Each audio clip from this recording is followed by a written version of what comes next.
श्री चैतन्य मनोभीष्टं स्थापितं येन भूतले स्वयं रूप कदा मह्यं ददाति स्वपदान्तिकं वन्देऽहं श्रीगुरु श्रीयुत पदकमलं श्रीगुरून् वैष्णवांश्च श्रीरूपं साग्रजातं सहगण रघुनाथान्वितां तां सजीवं साद्वैतं सावधूतं परिजनसहितं कृष्ण चैतन्य देवं श्री राधा कृष्ण पादां सहगण ललिता श्री विशाखान्वितां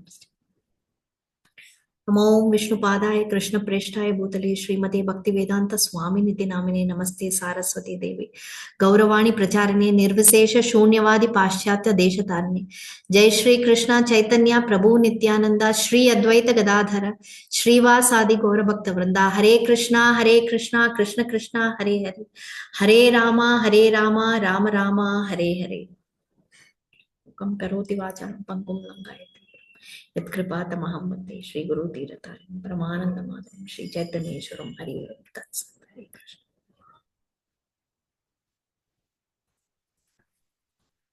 हरे कृष्णा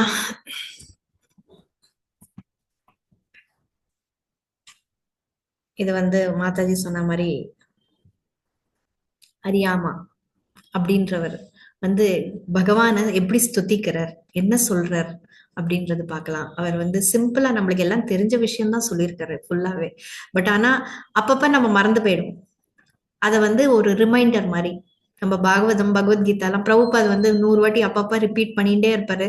ரிப்பீட் பண்றச்ச எல்லாம் அந்த அங்க முன்ன அந்த அமெரிக்கால போய் அதை ரிப்பீட் பண்ணும்போது ஒரு ஒரு ஒரு ஆள் கேக்குறான், எப்பவும் நீங்க பார்த்தோன்னா டெய்லி உங்களோட செஷன்ல உங்களோட கிளாஸ்ல தினம் இந்த வார்த்தையை நீங்க ரிப்பீட் பண்றீங்க அப்படின்றான். அப்ப அவர் சொல்லுவார் பிரபுபாது, ஆமா நான் இந்த வார்த்தையை எப்பவுமே ரிப்பீட் பண்ணுவேன். ஏன்னா அப்பப்ப நம்ம எத்தனை வாட்டி ரிமைண்ட் பண்ணாலும் இதை மறந்தே போயிடுறோம் இந்த விஷயத்த. அதனால நான் இதை ரிப்பீட் பண்ணுவேன். அட்லீஸ்ட் ஒரு 50 வாட்டி ரிப்பீட் பண்ணி அதை கேட்டு அட்லீஸ்ட் நம்ம ஏதானு கொஞ்சம் ஒரு முயற்சியாதான் பகவான் கிட்ட போறதுக்கு எடுக்கிறோமா அப்படின்றது பார்க்கணும் அப்படின்னு சொல்லிட்டுதான் பிரபுபாத் அப்பப்ப ரிப்பீட் பண்ணுவான்ற மாதிரி நம்மளுக்கும் அதே மாதிரி ஆணித்தரமா மண்டையில அடிக்கிறதுக்கோசரம் அப்பப்ப அவர் ரிப்பீட் பண்ணி வச்சிருக்காரு. நம்ம இதெல்லாம் கேட்கும் போது இதெல்லாம் நம்ம மைண்ட்ல நல்லா ஏறி இதை நம்ம திருப்பியும் இதெல்லாம் ஞாபகப்படுத்தி இதெல்லாம் நினைச்சுண்டு நம்ம எப்படி நம்ம வாழ்க்கைய நல்லபடியா ஒரு நல்ல விதத்துல கொண்டு போகணும் அப்படின்றதுதான் இந்த அறியாம நம்மளுக்கு சொல்லி தராரு இதுல. சோ இதுல இந்த சாப்டர்ல சுகதேவ கோஸ்வாமி பல விதமான வருஷங்களை பத்தி சொல்றாரு. இந்த ஜம்பு தீபத்துல நிறைய வருஷங்கள் இருக்கு. அந்த ஒரு வருஷமும் வரும்போது அதுல பகவான் எப்படி அவதாரம் எடுத்து வர்றாரு. அதுலயும் முக்கியமான பத்ரஸ்ரவ அந்த வருஷத்துல பத்ரஸ்ரவா அப்படின்ற ஒரு ராஜா ரொம்ப ஆட்சியானர். அவர் அப்படியே பெருமைக்கூடிய இருந்தார். அவர் என்ன பண்ணுவார்னா, அவர் தான் மாத்திரம் இல்ல, தன் கூட இருக்கிற அத்தனை பேரும், அவர் கூட இருக்கிற ஆட்கள்ல இருந்து எல்லாரையும் பகவானை ஹயக்ரீவரை வேண்டுறதுக்கு அவர் உதவி பண்றாரு. அவர் எல்லாரையும் பண்ண சொல்றாரு. அப்ப ஒரு கல்பம் முடியும் போதும் என்ன ஆகும்னா, அஞ்சனா அக்ஞானா அப்படின்னு சொல்லி ஒரு ராட்சசன் வந்துருவான். அவன் இந்த சாஸ்திரங்கள் எல்லாம் திருடி எடுத்துன்னு போயிடுவான். அப்ப இந்த ஹயக்ரீவர் தான் போய் அவனை அவன்கிட்ட இருந்து புடுங்கி எடுத்துன்னு அதை திருப்பியும் பிரம்மர்கிட்ட ஒப்படைப்பார். அந்த மாதிரி ஒரு கல்பம் முடியும் போது இந்த மாதிரி ராட்சசம் எடுத்துன்னு போவான். அது முடியும் போது ஹயக்ரீவர் இதை எடுத்துன்னு பிரம்மாட்ட கொடுத்துருவார். இந்த மாதிரி பல வருஷங்கள் இருக்கு. அதுல சில வருஷங்கள் நம்ம பார்க்கலாம். ஹரிவர்ஷத்துல பிரகலாத் மகாராஜ் அவர் நரசிம்மரை பூஜிக்கிறாரு. அப்புறம் கேட்டுமால வருஷம், அதுல பகவான் மன்மதன் வடிவில் அவர் தொடங்கிறார். நம்மளுக்கு காட்சி அழைக்கிறாரு. ரம்யக வருஷம் அப்படின்றதுல மனு மற்றும் அனைத்து மக்களும் இவா எல்லாரும் சேர்ந்து மத்ஸ்ய தேவரை வணங்கி வராரு. இன்னைக்கு பார்க்க போறது ஹிரண்மய வருஷம். இதுல பகவான் விஷ்ணு ஆமையின் உருவத்துல அரியாமாவால் அவர் அவரை அரியாமா அவரை புகழ் பாழ்ந்து அவரை பூஜிக்கிறாரு. அதை இன்னைக்கு பார்க்க போறோம். இன்னொரு வருஷம் உத்தர குரு வருஷம். இது ஹரிய அவர் பகவான் இதுல போர் பன்றியின் வடிவத்துல வரார். தட் இஸ் வராக அவதாரம் எடுத்து வர்றார் இதுல. ஸோ இந்த மாதிரி பல வருஷங்கள்லயும் பகவான் வந்து ஒரு ஒரு வருஷத்துலயும் அவர் வந்து பகவான் வந்து நம்மள அப்பப்ப நம்ம தர்மத்தை மறந்து போயிடுறோம், அதை கடைப்பிடிக்க மறந்து போயிடுறோம். அவர் ஞாபகப்படுத்துறதுக்கு நான் சொல்றாரு, யதா யதா ஹி தர்மஸ்ய கிளானிர் பவதி பாரத அபியுத்தானாம தர்மஸ்ய ததாத்மானம் சுஜாமியம். எப்பப்ப தர்மங்கள் போயாச்சோ அப்பெல்லாம் வந்து நான் அங்க வந்து அவதாரம் பண்ணுவேன். எல்லாருக்கும் ஞாபகப்படுத்துறதுக்கு நான் எல்லாம் கையை கூந்து எல்லாருக்கோசம் நாங்க காத்துன்னு உட்காந்துருக்கேன், நீங்க தான் வரணும் அப்படின்னு சொல்லி உங்களுக்கெல்லாம் ஒரு ஃப்ரீ வில் கொடுத்துருக்கேன், நீங்க எப்படி வேணா வாழ்ந்துக்கலாம் அப்படின்னு சொல்லிட்டு உங்களுக்கு இன்டெலிஜென்ஸ் மைண்ட் எல்லாமே நான் கொடுத்துருக்கேன். ஆனா நீங்க வந்து வரத்துக்கு வேண்டி நான் காத்துன்னு உட்காந்துருக்கேன், நீங்க என்ன நினைக்கிறதுக்கு வேண்டி நான் காத்துன்னு உட்காந்துருக்கேன் அப்படின்னு சொல்லி அங்க பகவான் வந்து அங்க நம்மளுக்கோசரம் காத்துன்னு இருக்காரு. அது வந்து இந்த அத்தியாயத்தின் உண்மையான உள்ளர்த்தம் எப்படின்னு சொல்ல கேட்கணும்னா, கங்கையில போய் வசிப்பது வந்து மகான் காரியம் அப்படின்னு நிறைய பேர் சொல்லுவாங்க பெரியவங்கள்லாம். ஆனா சாஸ்திரத்துல கூறியபடி பக்தர்களுடன் நம்ம வந்து தொடர்பு வச்சுட்டு அவர் கூட அந்த அசோசியேஷன்ல இருக்கிறதுன்றது வந்து அதோட மகானான ஒரு காரியமா. அதனால எப்பவுமே நம்ம வந்து பக்தர்கள் கூடயே இருக்கணும். ஏன்னா அப்பப்ப நம்ம லெவல் வந்து லோ ஆயிடும் சம்டைம்ஸ். ரொம்ப யாராவது ஏதாவது சொல்லிட்டா வீட்டுல மனசு நம்ம வந்து ரொம்ப ஒரு அலைப்பாயும். அதனால ஒரு மனசு வந்து ஒரு ஸ்திரமா இருக்காது நம்மளுக்கு. அப்ப வந்து எதுவுமே பண்ண தோணாது. அந்த மாதிரி இருக்கும்போது இந்த பக்தர்கள் எல்லாம் கூட இருக்கும்போது இதெல்லாம் வந்து ஒரு பெரிய விஷயமாவே தெரியாது. ஏன்னா அவங்க வந்து நம்மள வந்து தூண்டி கொண்டு வருவாங்க வெளியில இருந்து. இதுக்குள்ள இருந்து இந்த துக்கத்துல இருந்து வெளியில கொண்டு வரதுக்கு அவங்க ரொம்ப இதா இருக்கும். சோ அதனால சுத்த பக்தர்கள் வந்து அவங்க இதயத்துல எப்படின்னா எல்லாமே வந்து உணர்ச்சிகள் அதெல்லாம் வந்து ஒரு நல்ல உணர்ச்சி எல்லாம் இருக்கும். அதே மாதிரி தேவர்களோட உணர்ச்சி கூட அவங்கக்குள்ள அவர்களோட குணங்கள் கூட நம்ம அவங்க கிட்ட பார்க்கலாம். ஆனா இந்த பக்தர் இல்லாதவர்கள் இருக்கால, அவங்க வந்து நல்ல குணம் நம்ம எதிர்பார்க்க முடியாது. சோ அவ வந்து எப்பவுமே இந்த மாயையில சிக்கி கொண்டு கஷ்டப்பட்டு இருப்பாங்க. சோ பக்தர்கள் கூட நம்ம எப்பவுமே பரமபுருஷனை தான் பூஜிக்க வேண்டும் அப்படின்றது சுகதேவ கோஸ்வாமி ஆணித்தரமா நம்மளுக்கு சொல்றாரு. தெய்வம் என்று அவரை வந்து புரிஞ்சு கொண்டணும். நம்ம ஃபுல்லா மனசோட புரிஞ்சு கொண்டு அவரோட நாமத்தை எடுத்து நாமஜபம் பண்ணி அவரை வந்து பூஜிக்கணும், அவருக்கு சேவை செய்யணும். இதுதான் நம்மளோட கர்த்தவியம் இந்த பூமிக்கு வந்து. இதுதான் ரொம்ப முக்கியமானது அப்படின்றத சொல்றாங்க. அதான் வேதேஷ்ட சர்வே ரகமே வேத்யா வேத்யாந்த கிருத் வேத விதேவ சாகம் 15.15 பகவத்கீதால சொல்றால, நம்மளோட மெயின் பர்பஸ் என்ன, நம்மளோட குறிக்கோள் என்ன, இங்க வந்ததுக்கு வேத சாஸ்திரங்கள் எல்லாம் என்ன போட்டிருக்கு, பகவான வந்து நம்ம பிரார்த்திக்க வேண்டும், அவருக்கு சேவை செய்ய வேண்டும். இதுதான் வந்து வேத சாஸ்திரங்களோட மெயின் குறிக்கோளே அதுதான். நம்மளுக்கு வந்து விதவிதமா வந்து டிவைட் பண்ணி கொடுத்துருக்காரு. ஏன்னா நம்மளுக்கு வந்து அறியாமை, நம்ம வந்து எதுவும் புரிஞ்சுக்கிற சக்தி இல்லை. அதனால அந்தந்த டைமுக்கு நம்மளுக்கு எவ்வளவு புரியுறதோ அதை வந்து அதுக்கு தகுந்த மாதிரி நம்மளுக்கு உள்ள ஏத்துறதுக்கு டிஃப்ரெண்ட் வெரைட்டிஸ்ல கொடுத்துருக்கா, அவ்வளவுதான். சோ இந்த அறியாமா நம்ம இப்ப பேசுறோமே, அவர் யாரு இவரும் ஒரு தேவதை. என்ன அப்படின்னா இவர் வந்து ஒரு பொறுப்புள்ள இடத்துல இருக்காரு, தலைவனா இருக்காரு. எதோட தலைவனா இருக்காருன்னா பித்ருலோகம். தகுதி பெற்ற பித்ருகள் முன்னோர்கள் எல்லாம் வசிக்கக்கூடிய அந்த பித்ருலோகத்துக்கு தலைவனா இவர் இருக்காரு. இவர் ஒன் ஆஃப் தி 12 ஆதித்யர்கள் இருக்காருல்ல, ஆதித்யர்கள்ல இவர் ஒரு வாட்டி யமராஜன் வந்து அவதாரம் எடுக்கும் போது இவர் வந்து இந்த அறியாமா வந்து அந்த அவரோட போஸ்ட்ல போய் இருந்து அவரோட காரியத்தை நிர்வாகனம் பண்ணியிருக்காரு அப்படின்றது கூட நம்ம கேள்விப்பட்டிருக்கோம். சோ இன்னித்த இந்த ஸ்லோகத்துக்கு போலாம். முதல்ல 5.18.30 மாதாஜி டிஸ்பிளே பண்ணணும்.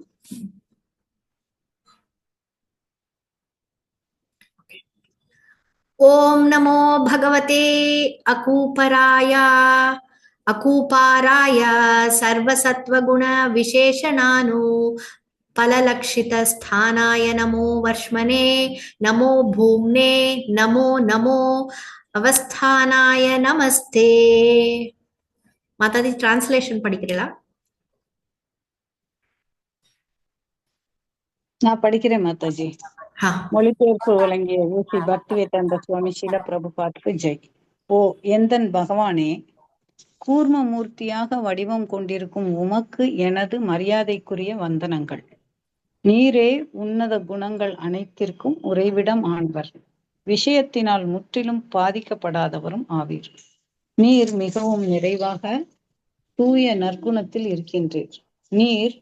நீரில் இங்கும் அங்கும் சென்றாலும் உமது நிலையினை நுணுகி அறிய ஒருவராலும் முடியாது. அதனால் எனது மரியாதைக்குரிய வந்தனங்களை உமக்கு அர்ப்பணிக்கின்றேன். உமது உன்னத நிலையின் காரணமாக நீர் இறந்த காலம், நிகழ்காலம், எதிர்காலம் போன்ற வரையளவுக்கு உட்படாதவர் ஆவீர். நீர் எல்லாவற்றிற்கும் அடைக்கலமாக எங்கும் இருக்கின்றீர். ஆகையினால் எனது மரியாதைக்குரிய வந்தனங்களை நான் மீண்டும் மீண்டும் உமக்கு அர்ப்பணிக்கின்றேன். ஹரே கிருஷ்ணா. தேங்க்யூ மாதாஜி. சோ இங்க அறியாம சொல்றேன் பாருங்க, எப்படி அவர் வந்து திருப்பி அவர் வந்து பகவானுக்கு அவர் வந்து வந்தனத்தை தெரிந்து கொண்டிருக்கிறார். ஏன்னா பகவானோட குணங்கள், அவரோட திவ்யமான அந்த குணங்கள் வந்து அப்பாற்பட்டது இந்த உலகத்துக்கு, எல்லாத்தையும் கடந்து வந்திருக்கிறவரு அப்படின்றதுதான் இந்த ஸ்லோகத்துல வந்து அவரோட பெருமையை தான் வந்து இந்த ஸ்லோகத்துல அவர் வந்து சொல்லிட்டு இருக்காரு. ஸ்ரீமத் பாகவதம் இந்த 30ஆம் இந்த ஸ்லோகத்துல வந்து பகவான் விஷ்ணுவின் ஆமை அவதாரம் கூர்ம தேவருக்கு செய்ய பட்டிய ஒரு பிரார்த்தனை தான் இது. இந்த ஸ்லோகம் பரமபுருஷனின் அதீந்திரிய ஸ்வரூபங்கள் அதை வந்து தூக்கி காட்டுறது. அவன் பிறவி எடுத்து உலக காரியங்கள் எல்லாம் வந்து நினைந்து அவர் வந்து இருந்தாலும் அவர் வந்து இது எல்லாத்துக்கும், இந்த பிரகிருத்தியின் குணங்களுக்கு எல்லாத்துக்குமே அவர் அப்பாற்பட்டவர். அவர் தான் வந்து இந்த உலகத்தை கிரியேட் பண்ணியிருக்காரு, சிருஷ்டி எல்லாம் பண்ணியிருக்காரு. பட் ஆனாலும் அதுல ஒட்டுதல் கிடையாது அவருக்கு. இதெல்லாம் அப்பாற்பட்டவர். இந்த ஸ்லோகத்துல வந்து 6 முக்கியமான பகவானை பத்தி 6 முக்கியமான அந்த குணங்கள் அதை பத்தி வர்ணிக்கிறார். முதல்ல வந்து அந்த ஸ்லோகத்துல பார்த்தோம்னா அகூபாராய அப்படின்னா வந்து பகவான் வந்து கூர்மா அவதாரம் எடுத்து வந்திருக்கார், ஆமை போல வந்திருக்கார் அப்படின்றது. அடுத்தது வந்து சர்வ சத்வகுண விசேஷனாய அப்படின்றது பார்க்கலாம். சர்வ சத்வகுண விசேஷனாய அப்படின்னா என்ன? பகவான் வந்து சுத்த சத்துவத்துல இருக்காராம். நம்ம சாதாரண சத்துவகுணம் இல்ல, அதுக்கும் மேல்பட்டது சுத்த சத்துவம். அந்த குணம் அவருக்கு வந்து பொருந்தி இருக்கிறது அப்படின்றது. ஆனா உபலட்சித ஸ்தானாய அப்படின்னா அவர் வந்து நீங்க எல்லா இடத்துலயும் அவர் பகவானை பார்க்கலாம், ஆனா நீங்க பாக்குறது உங்க கண்ணால அவரை வந்து பார்க்கவே முடியாது. ஒரு ஆர்டினரி, ஒரு சாதாரணமான ஒரு கண்ணை வச்சு பகவானை பார்க்க வேண்டியது வந்து முடியாத காரியம் அப்படின்றது. அவர் அந்த மாதிரி அதுக்கெல்லாம் அப்பாற்பட்டவர். அவர் அந்த மாதிரி தூய்மையான ஒன்லி பக்தர்கள் மாத்திரம்தான் அவரை வந்து உணர முடியும், அவரை பார்க்க முடியும் அப்படின்றது நம்ம இது மூலியமா தெரிஞ்சுக்கலாம். வர்ஷ்மனேனா அவர் தான் ஆதி, முதல்ல வந்தவர். அதே மாதிரி சமயம், டைம், அதெல்லாம் அதுக்கு வந்து அன்அஃபெக்டட். எதானாலும் அவருக்கு, நம்மளுக்கெல்லாம் வந்து அப்படியே டைம் போயிடுச்சுன்னா போயிடுச்சு, அவ்வளவுதான். அதுக்கு மேல நம்மளால ஒண்ணும் பண்ண முடியாது. அவருக்கு அதெல்லாம் கிடையவே கிடையாது, அதுக்கெல்லாம் அப்பாற்பட்டவர். பூம்னேனா எல்லா இடத்துலயும் அவரை வந்து நீங்க பார்க்க முடியும். இந்த இடத்துலதான் இருக்காரு, அந்த இடத்துலதான் இருக்காருன்னு இல்ல, எல்லா இடத்துலயும் அவர் ஓம்னி பிரசன்ட், எல்லா இடத்துலயும் காண முடியும் அவரு. அவஸ்தானாயன்னா அவர் வந்து எல்லாருக்குமே அடைக்கலம் கொடுக்குவர். சோ அவர் தான் எல்லாத்துக்கும் ஷெல்டர், அவர் இல்லாம எதுவுமே முடியாது. இந்த 6 குணங்களை ரொம்ப அழகா அவர் வர்ணிக்கிறாரு. இதுல வந்து நம்ம இம்பார்ட்டன்ட் ஒரு 3-4 பாயிண்ட் இந்த பர்போட்ல பிரபுபாத் எழுதியிருக்கிறதுல நம்ம வந்து புரிஞ்சுக்கலாம். என்ன அவர் சொல்றார், சுகதேவ கோஸ்வாமி, பிரபுபாத், இவாள்லாம் நம்மளுக்கு என்ன சொல்ல விரும்புறார்? இதுல வந்து முக்கியமான பாயிண்ட் என்ன அப்படின்னா, பகவான் பௌதீக களங்கத்துக்கு அப்பாற்பட்டவர். நம்ம பௌதீக உலகம் ஃபுல்லா கலங்கம்தான். நமக்கு எப்ப பார்த்தாலும் ஏதாவது ஒரு கலங்கத்துல நம்ம மாட்டி முடிச்சுடுவோம். ஆனா இவர் வந்து அதுக்கு அப்பாற்பட்டவர் தான். சோ நாம எல்லாம் இந்த பௌதிக உலகத்துக்கு மாயையால் பாதிக்கப்பட்டிருக்கோம். ஆனால் பகவான் இதற்கு அப்பாற்பட்டவர். அவர் கூர்ம, வராக அப்படின்னு பல அவதாரங்கள் எல்லாம் எடுத்து வந்திருக்காரு. பிரகிருத்தியின் சக்திக்கு அப்பாற்பட்டவர். இந்த நம்ம மெட்டீரியல், அந்த எனர்ஜி இருக்கு இல்லையா, அதுக்கும் அவர் மேல்பட்டவர். அவரை வந்து அதனால என்ன சொல்றாருன்னா, நீ வந்து சூரியன் மாறி அப்படின்னு சொல்லி அவரை வந்து ஒப்பிட்டப்படுகிறது. ஏன் அப்படின்னு சொல்ற சூரியன்னா, சூரியன் மேல ஆகாயத்துல இருக்காரு, ஆனா பூமியில இருக்கிற அந்த டஸ்ட் கிஸ்ட் எல்லாம் அவர் மேல வந்து ஒட்டாது. அத மாதிரி நீ இந்த பூமியை நீ சிருஷ்டி பண்ணாலும், இந்த இந்த பௌதீக உலகத்துக்குள்ள நீ வந்து எல்லா அவதாரமும் எடுத்தாலும், நீ வந்து அதுல எதுவுமே உனக்கு பற்றோ ஒட்டுதலோ எதுவுமே கிடையாது. இது எல்லாத்துக்கும் மேல்பட்டவன் நீ அப்படின்றது அவரோட குணம் அப்படின்றது எடுத்து காட்டுறாங்க. இது ஒரு பக்தி யோகத்தின் முக்கியமான கருத்து அப்படின்னு கூட நம்ம சொல்லலாம். ஏன்னா இது பக்தர்களுக்கு பகவான் இந்த விதத்தில் அவதரித்தாலும் அவன் வந்து எப்பவுமே தூய்மையானவன். அவன் வந்து எந்த விதத்துல வேணா பகவான் வந்து அவதாரம் எடுக்கலாம்.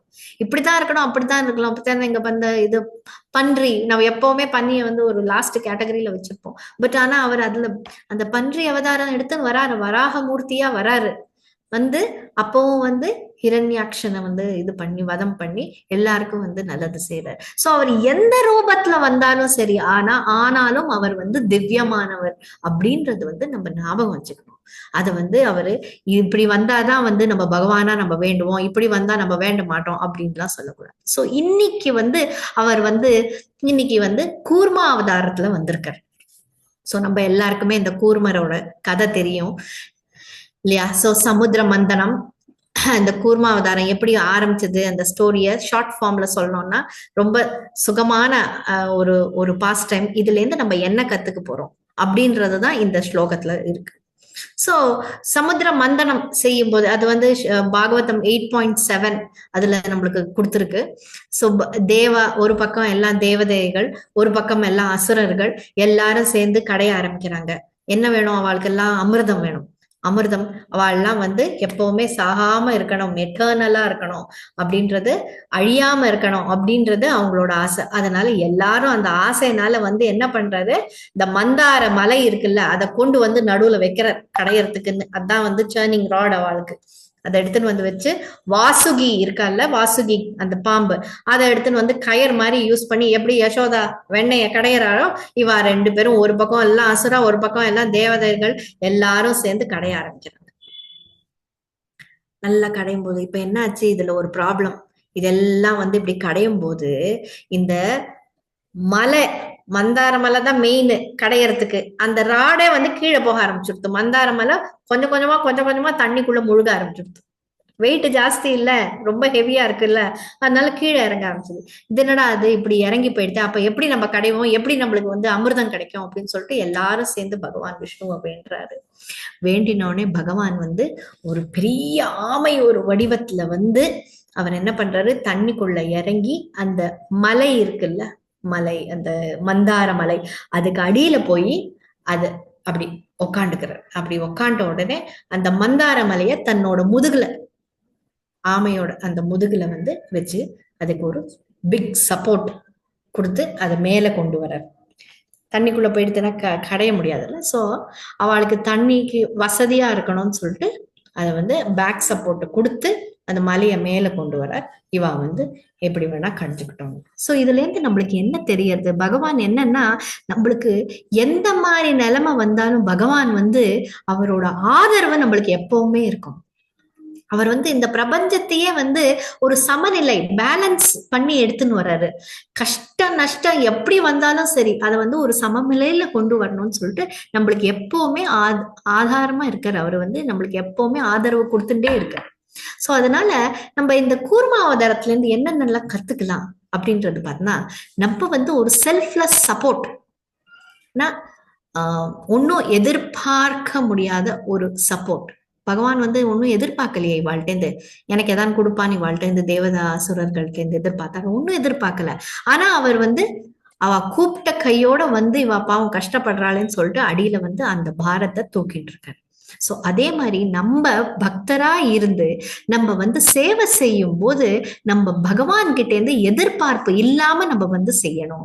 பகவானே நான் உனக்கு இன்னைக்கு சாண்டிங் பண்றேன், எனக்கு இது பண்ணி கொடு, இந்த வேலை பண்ணி கொடு, எனக்கு இந்த மாதிரி பாஸ் பண்ணி கொடு, இது பண்ணி கொடுன்னு நம்ம கேட்டு ஒன்னொன்னும் செய்யக்கூடாது. பகவானுக்கு, பகவான்கிட்ட வந்து நம்ம வேண்டது பக்திய கொடுப்பான்னு மட்டும்தான். அந்த ஒரு எதுவும் எதிர்பார்ப்பு இல்லாம தினம் நம்ம பிரார்த்தனை செய்யறோம்ல, அதை வந்து இதுல இருந்து ஆமைக்கிட்ட இருந்து நம்ம கத்துக்கலாம். அதே மாதிரி ஆன்மீக பயணம், இதுல எதுக்கு இந்த ஆன்மீக பயணம் அப்படின்னு சொல்றான்னா, இந்த மந்தனம், தட் இஸ் இந்த கடையறது பண்றால, இந்த கடையும் போது அந்த இது மூமெண்ட்ஸ், அந்த ஸ்ட்ரகிளிங் எல்லாம் இருக்கு இல்லையா, அந்த கஷ்ட நஷ்டங்கள் எல்லாம் வந்து நம்ம ஆன்மீக பயணத்துல எப்பவுமே வந்துட்டு இருப்பான். நம்ம ஆன்மீகம் ஆரம்பிச்சாச்சுனாலே எப்ப பார்த்தாலும் இவன் பண்ண ஆரம்பிச்சிட்டானா அப்படின்னு சொல்லிட்டு நம்ம குடும்பத்துல 4 பேர் சொல்றது உண்டு. இங்க வந்தா நீ வெங்காயம் பூண்டு சாப்பிட மாட்டியா, நான் அதெல்லாம் இல்ல, அதெல்லாம் உடம்புக்கு நல்லதுன்னு சொல்றாங்க. எத்தனையோ நம்மளுக்கு வந்து அப்ஜெக்ஷன்ஸ் வந்திருக்கு. பட் இது எல்லாத்துலயுமே நம்ம வந்து இதுல இருந்து வெளில வர்றதுக்கு பகவான் வந்து எப்பவுமே நம்மளுக்கு துணை இருப்பார். நம்மளுக்கு வந்து அவரை வந்து பூர்ணமா அங்க வேண்டிட்டான்னா போறோம். அவர் வந்து நம்மள வந்து இங்கேருந்து அந்த கஷ்டத்துல இருந்து, அந்த என்னென்ன கஷ்டம் வந்தாலும் சரி, அந்த ஆன்மீக பயணம் செய்யும் போது வர எல்லா கஷ்டத்தையும் அவர் நீக்கி விட்டுருவாரு. ஆனா நம்மளோட பொறுமை இருக்கணும். அதுக்குதான் அடுத்த பாயிண்ட் என்ன சொல்றாருன்னா, இதுல இருந்து நம்ம கத்துக்க வேண்டியது பொறுமை, அதுக்கப்புறம் நிலைத்தன்மை. பொறுமை எப்படின்னா, ஆமை எதுக்கு நம்மளுக்கு பொறுமை கொடுக்கறது, பொறுமை எப்படி சொல்லி கொடுக்கறது அப்படின்னா, இது வந்து நம்மளுக்கு வந்து நிறைய கஷ்ட நஷ்டங்கள்லாம் வரும்போது, இது வந்து ஆமை பாருங்களேன், அந்த அவ வந்து இப்படி இழுக்கும் போது அந்த இது வந்து அந்த மலை வந்து அப்படி ஆடும், இப்படி மூவ் ஆகும், அப்படி மூவ் ஆகும். இந்த ஆமைக்கு முதுகுல ஆல்ரெடி இவ்வளோ பெரிய வெயிட், அந்த வெயிட்டும் வச்சுட்டு இவ வந்து ஆட்டுற ஆட்டுக்கு அது வந்து ஸ்டெடியா அது வந்து அப்படியே நிலை நிக்கணும். சோ இந்த மாதிரி நம்ம வந்து நம்ம வாழ்க்கையில வர கஷ்ட நஷ்டங்கள் எல்லாம் வரும்போதெல்லாம் நம்ம என்ன பண்ணணும்னா, நம்ம வந்து அவ்வளோ பொறுமையா இருக்கணுமா. ஏன்னா கஷ்டம் இன்னைக்கு வருது, நாளைக்கு கண்டிப்பா அது போயிடும், பகவான் எடுத்துருவார் அப்படின்ற ஒரு நம்பிக்கை இருக்கணும்.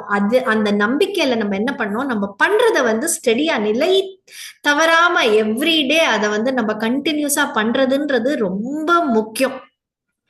சோ அந்த மாதிரி ஒரு அந்த ஏன்னா இந்த கஷ்ட நஷ்டங்கள் எல்லாம் வந்து வெறும் தாற்காலிகமானது, இதுல இருந்து வெளில வர்றது வந்து நம்மளுக்கு ரொம்ப ஈஸி. அதனால அந்த பொறுமையும் அந்த நிலைத்தன்மையும் அந்த கூர்மர்கிட்ட இருந்து நம்ம கத்துக்கணும் அப்படின்ற. இது மாத்திரம் இல்ல, ரொம்ப காமா ஸ்டடியா இருக்கணும் அப்படின்ற. எதுவுமே அதை ஒரு பெருசா நம்ம எடுத்துக்கூடாது. ஏன்னா அவ்வளோ வெயிட் அது வந்து தாங்கிறது பாருங்க, அவ்வளோ ஒரு டிஸ்டர்பன்ஸே இல்லை அந்த ஆமைக்கு. என்ன அந்த அவ மேல இருக்கிறவாளுக்கும் வந்து ஓ பகவான் வந்துட்டார் அப்படின்ன உடனே அவளுக்கும் அந்த ஃபுல் பகவான் மேல நம்பிக்கை, நம்ம இப்ப தைரியமா கடையலாம் அப்படின்னு சொல்லிட்டு. சோ நம்மளும் வந்து அந்த ஃபுல் கம்ப்ளீட் அந்த நம்பிக்கை அவர் பகவான் மேல இருக்கணும். என்ன வந்தாலும் பகவான் வந்து நம்மளை காப்பாத்திடுவாரு. எத்தனையோ வாட்டி நம்மளுக்கு கஷ்டம் வந்த உடனே சொல்லுவோம், பகவான் பாத்தியா நான் தினம் உனக்கு ப்ரே பண்ணிட்டு இருக்கேன், ஆனா நீ என்னை வந்து கவனிச்சிட்டியா, கை விட்டுட்ட பத்தியா அப்படின்னு சொல்லி சம்டைம்ஸ் வந்து நிறைய பேர் பகவானை திட்டுறது கூட உண்டு. ஆனா எதுக்காக பகவான் நம்மள அந்த இடத்துல கொண்டு வர்றாரு, நம்மள இன்னும் ஸ்ட்ராங் ஆக்குறாரு. ஏன்னா நம்மளோட மெயின் முக்கியமான விஷயம் வந்து இந்த எக்ஸாம் நம்ம கொடுக்க வேண்டியது எப்ப, நம்ம வந்து இந்த உலகத்தை விட்டு வெளில போகும்போது தான் நம்மளோட எக்ஸாம், ஆக்சுவல் எக்ஸாம். அதுக்கு வந்து பகவான் நம்மள ப்ரிப்பேர் பண்ணிட்டு இருக்காரு அப்படின்றத நம்ம புரிஞ்சுக்கிறதே இல்லை. அதனால அந்த நம்பிக்கை அப்படின்றது, அந்த ஒரு காம பொறுமையா வெயிட் பண்ணி அந்த நம்பிக்கை வர வரைக்கும், தட் இஸ் நம்பிக்கையோட அந்த பகவானை வந்து நம்ம வழிபட்டா, அவரை சேவை செஞ்சா, நம்மள வந்து எப்படி இருந்தாலும் பகவான் வந்து நிறுத்துவார். இல்ல நம்ம என்ன பண்ணுவோம், பாதியில நிறுத்திடுவோம். இனிமே நான் இந்த பகவானை வேண்ட போறது இல்லை, அவர் இனிமே வந்து எனக்கு இந்த கஷ்டம் வரும்போது அவர் என்ன பாத்துக்கல, நான் இனிமே அந்த மாதிரியும் நிறைய பேர் இருக்காங்க. சோ இதெல்லாம் வந்து நம்ம வெளில வரணும்னா இந்த பக்தர்களோட சங்கம் வந்து ரொம்ப முக்கியமானது. சோ இதை எப்படி நம்ம வாழ்க்கையில அப்ளை பண்ணணும் அப்படின்னா, இந்த டிவோட்டிஸ் கூட இருந்துன்னு தான் அப்ளை பண்ணணும். டிட்டாச்மெண்ட் தேவை நம்மளுக்கு. இது வேண்டாம், இது வேணும், இது இந்த உலகத்துக்குடைய நம்மளோட மெயின் ஆன்மீக அந்த பாதையை எடுத்துக்கணும் அப்படின்றது ஃபர்ஸ்ட் நம்ம மைண்ட்ல வரணும். அந்த ஆன்மீக பாதையை எடுத்துக்கணும்னா ஏதான சில தியாகங்கள் பண்ணிதான் ஆனோம். அந்த தியாகத்தை வந்து சந்தோஷமா தெதிச்சுட்டு நம்ம வந்து கிருஷ்ணரை எப்படியாவது சரணடையணும் அப்படின்றது நம்ம மனசுல தோணும். அந்த சரணடையறதுக்கு நம்ம வந்து இந்த கஷ்ட நஷ்டம், சின்ன சின்ன வர கஷ்ட நஷ்டங்கள் எல்லாம் ரொம்ப அமைதியா அதை வந்து கொண்டு போனோம். அந்த அமைதி, பகவான் மேல வந்து ஒரு நம்பிக்கை, இதெல்லாம் வந்து நம்மளுக்கு வந்து பயங்கரமா இருக்கணும். அப்பதான் வந்து ஏன்னா இந்த பௌதிக உலகம்னாலே நம்மளுக்கு வந்து கஷ்ட நஷ்டங்கள் என்னைக்குமே இருக்கும். சோ இதுல இருந்து அவர் வந்து வெள்ளை எப்படி இருந்தாலும் கொண்டு வர, this time also will pass அப்படின்றது வந்து நம்மளுக்கு வந்து அப்ப தோணணும். அப்படின்றது சொல்றாரு. அதை வந்து நம்ம எப்பவுமே இந்த கஷ்டம் வரும்போது கம்ப்ளைண்ட் பண்ணிட்டே இருக்க கூடாது, பழி இன்னொருத்தர் மேல போட்டுறக்கூடாது, இவானால் தான் எனக்கு இப்படி ஆச்சு, அப்புறம் புகார் சொல்லக்கூடாது. சோ இதெல்லாம் வந்து நம்மளோட அந்த மாதிரி பண்ணலன்னா வந்து என்ன ஆகுதுன்னா நமக்குள்ளேயே ஒரு ஹியூமிலிட்டி, ரொம்ப ஒரு பணிவு நமக்குள்ளேயே வரும். சோ அதுதான் வந்து பகவான் எதிர்பார்க்கிறார். அவரு வந்து சோ நம்ம வந்து அதை வந்து இம்பல்சிவா எடுத்துக்கூடாது. என்ன ஓகேப்பா, இது துக்கம் வந்தாலும் சரி சுகம் வந்தாலும் சரி எல்லாம் வந்து ஒரே மாதிரி எடுத்துட்டு போகணும், பகவான் எப்படி இருந்தாலும் இருக்கார், அவருக்கு தெரியும், அவர் கைடன்ஸ்ல இருக்கார் அப்படின்றது வந்து அந்த இது வந்து நம்மள்கிட்ட ரொம்ப ஸ்ட்ராங்கா இருக்கணும் அப்படின்றதுதான் இங்க சொல்றார். பகவத்கீதா 9.22ல நம்ம ரெஃபரன்ஸ் பார்த்தோம்னா, அனன்யாஸ் சிந்தயந்தோ மாம் ஏஜனா பரியுபாஸ்தே தேஷாம் நித்யாபியுக்தானாம் யோகக்ஷேமம் வகாமியகம். என்ன சொல்றாரு இதுல அப்படின்னா, பகவான வந்து பக்தியுடன் நம்ம வந்து வணங்க வேண்டும். அப்ப கவனம் வந்து எதுவும் இப்படி அப்படி போயிடக்கூடாது, ஃபுல்லா கவனம் எதுவும் செதறாமல் நம்ம பகவான் அந்த மாதிரி பகவானை வேண்டினா, பகவான் என்ன ப்ராமிஸ் பண்றாரு நம்மளுக்கு, நீ என்ன உன்கிட்ட குறைகள் இருக்கோ அந்த குறைகள் எல்லாம் நான் நீக்கிறேன், உன்கிட்ட என்ன இருக்கோ நல்லதெல்லாம் அதெல்லாம் நான் வந்து அப்படியே மெயின்டைன் பண்ணி போறேன் அப்படின்றது அவரோட ப்ராமிஸ். அதனால கிருஷ்ணா வந்து எப்பவுமே நம்மளை பாதுகாக்கிறதுக்குன்னு இருக்கார் அப்படின்றது நம்ம வந்து தெரிஞ்சுக்கணும். மந்தாரமலை போல நம்ம பின்னாடி எப்பவுமே வந்து சப்போர்ட்டுக்கு அவர் வந்து நிப்பர் அப்படின்றது நம்மளுக்கு தெரியணும். சோ இந்த கூர்மா அவதாரம் எதை வந்து நம்மளுக்கு காட்டி கொடுக்கறது அப்படின்னா, இந்த கூர்மா, இந்த டாட்டாய்ஸ், நீங்க ஆமையை பார்த்தோன்னா பாருங்க, வெளி இது ஏதான விலங்குகள் ஏதான பக்கத்துல வந்தாச்சுன்னா உடனே அதோட கால் முகம் எல்லாத்தையும் வந்து அது உள்ள போட்டுட்டுரும். அதே மாதிரி நம்மள என்ன சொல்றாருன்னா, இங்க நம்ம வந்து பக்தரா இருக்கும்போது நம்ம வந்து இந்த பௌதிக உலகத்து ஆசை பாசங்கள் இதெல்லாம் நிறைய இருக்கும். இங்க போனோம் அங்க போனோம், ஷாப்பிங் போனோம், இதை வாங்கணும் அதை வாங்கணும், வீடை இப்படி வச்சுக்கணும் அப்படி வச்சுக்கணும், இந்த மாதிரி பல ஆசைகள்ல நம்ம வந்து விழுந்திருக்கோம். இதுல இருந்து நம்ம வந்து எப்படி இந்த ஆமை எப்படி வந்து காலை உள்ள போடுறதோ, அந்த இந்திரியங்கள் எல்லாம் உள்ள போடுறதோ, அதே மாதிரி நம்மளும் வந்து இந்த ஆசை பாசங்கள் எல்லாத்தையும் அடக்கி உள்ள போட்டுடணும். அந்த ஆசை வரும்போதே வரத்துக்கு முன்னே வருமோன்னு காப்போன்னு எல்லாத்தையும் உள்ள தள்ளிடணும். அதுதான் பகவத்கீதா 2.58ல சொல்றான், யதா சம்ஹர்த்தே சாயம் கூர்மோ அனிக்னி அங்கானீவ சர்வசஹ இந்திரியானிந்திரியார்த்த ஆர்த்தேபியஸ் தஸ்ய பிரக்ஞா பிரதிஷ்டிதா. என்ன சொல்றாருன்னா, நம்ம இந்த மாதிரி ஆமை மாதிரி எல்லா இந்திரியங்களையும் உள்ள போட்டுருந்தோம். அப்பதான் வந்து நம்மளுக்கு வந்து அந்த திவ்யமான அந்த பகவானோட அந்த ஒரு கிருஷ்ணா கான்சியஸ், அந்த பகவானோட அந்த ஞாபகம் அப்பதான் வரும் அப்படின்னு சொல்ற. சோ அப்பதான் வந்து நீண்ட நாள் நிலைக்கும்படி நம்மள்கிட்ட அந்த சக்தியும் வந்து பகவான் நம்மளுக்கு கொடுப்பார் அப்படின்றது. ஏன்னா இது வந்து நம்ம ஒரு ஸ்டேபிள் ஃபவுண்டேஷனே வந்து இந்த கீழே இந்த ஃபவுண்டேஷன், அந்த மலை இப்படி இது பண்றதுன்னா அதுக்கு கீழே ஃபவுண்டேஷன் வந்து இந்த கூர்மா அவதாரம். அதே மாதிரி நம்மளோட மெயின் ஃபவுண்டேஷன் வந்து இந்த பகவான் அப்படின்றது நம்மளுக்கு புரியணும் அப்படின்றது தான் சொல்றாரு. அவர் இல்லாம நம்மளால எதுவுமே பண்ண முடியாது அப்படின்றது நம்மளுக்கு தெரியணும். அதே மாதிரி இதுல இன்னொரு விஷயம் சொல்லி கொடுத்து, அவர் வந்து ஓம்னி பிரசன்ஸ், எல்லா இடத்துலயும் அவர் காணப்படும். பகவான் வந்து எல்லா இடத்துலயும் இருக்காரு. இந்த அசையும் பொருட்கள் அசையாத பொருட்கள் இல்லைன்னா நம்ம இது மனிதர்கள் மரங்கள் எல்லா இடத்துலயும் அவர் எப்படி இருக்கார், பரமாத்மாவாக உள்ள இருக்கார் எல்லா இடத்துலயும். அவர் வந்து இண்டிபெண்ட், யார் மேலயும் டிபெண்டா இல்ல. ஆனா அவர் வந்து இந்த உலகத்துல இருக்கிற அந்த மாயாஜாலத்துல அவர் சிக்க மாட்டார். சோ இந்த மாதிரி நம்மள்ட்ட அந்த ஃபர்ம் ஃபெய்த், அந்த நம்பிக்கை இருக்கணும் அப்படின்றது வந்து நம்ம பிரகலாத் மகாராஜ்கிட்ட கத்துக்கலாம் அப்படின்றதையும் இங்க வந்து நம்மளுக்கு வந்து ஒரு லெக்சர்ல சொல்லியிருக்கா. அது என்னன்னா, இரண்யகசிபு வந்து பிரகலாதுக்கு எத்தனையோ கஷ்டங்கள் எல்லாம் கொடுத்துட்டு வர்றாரு.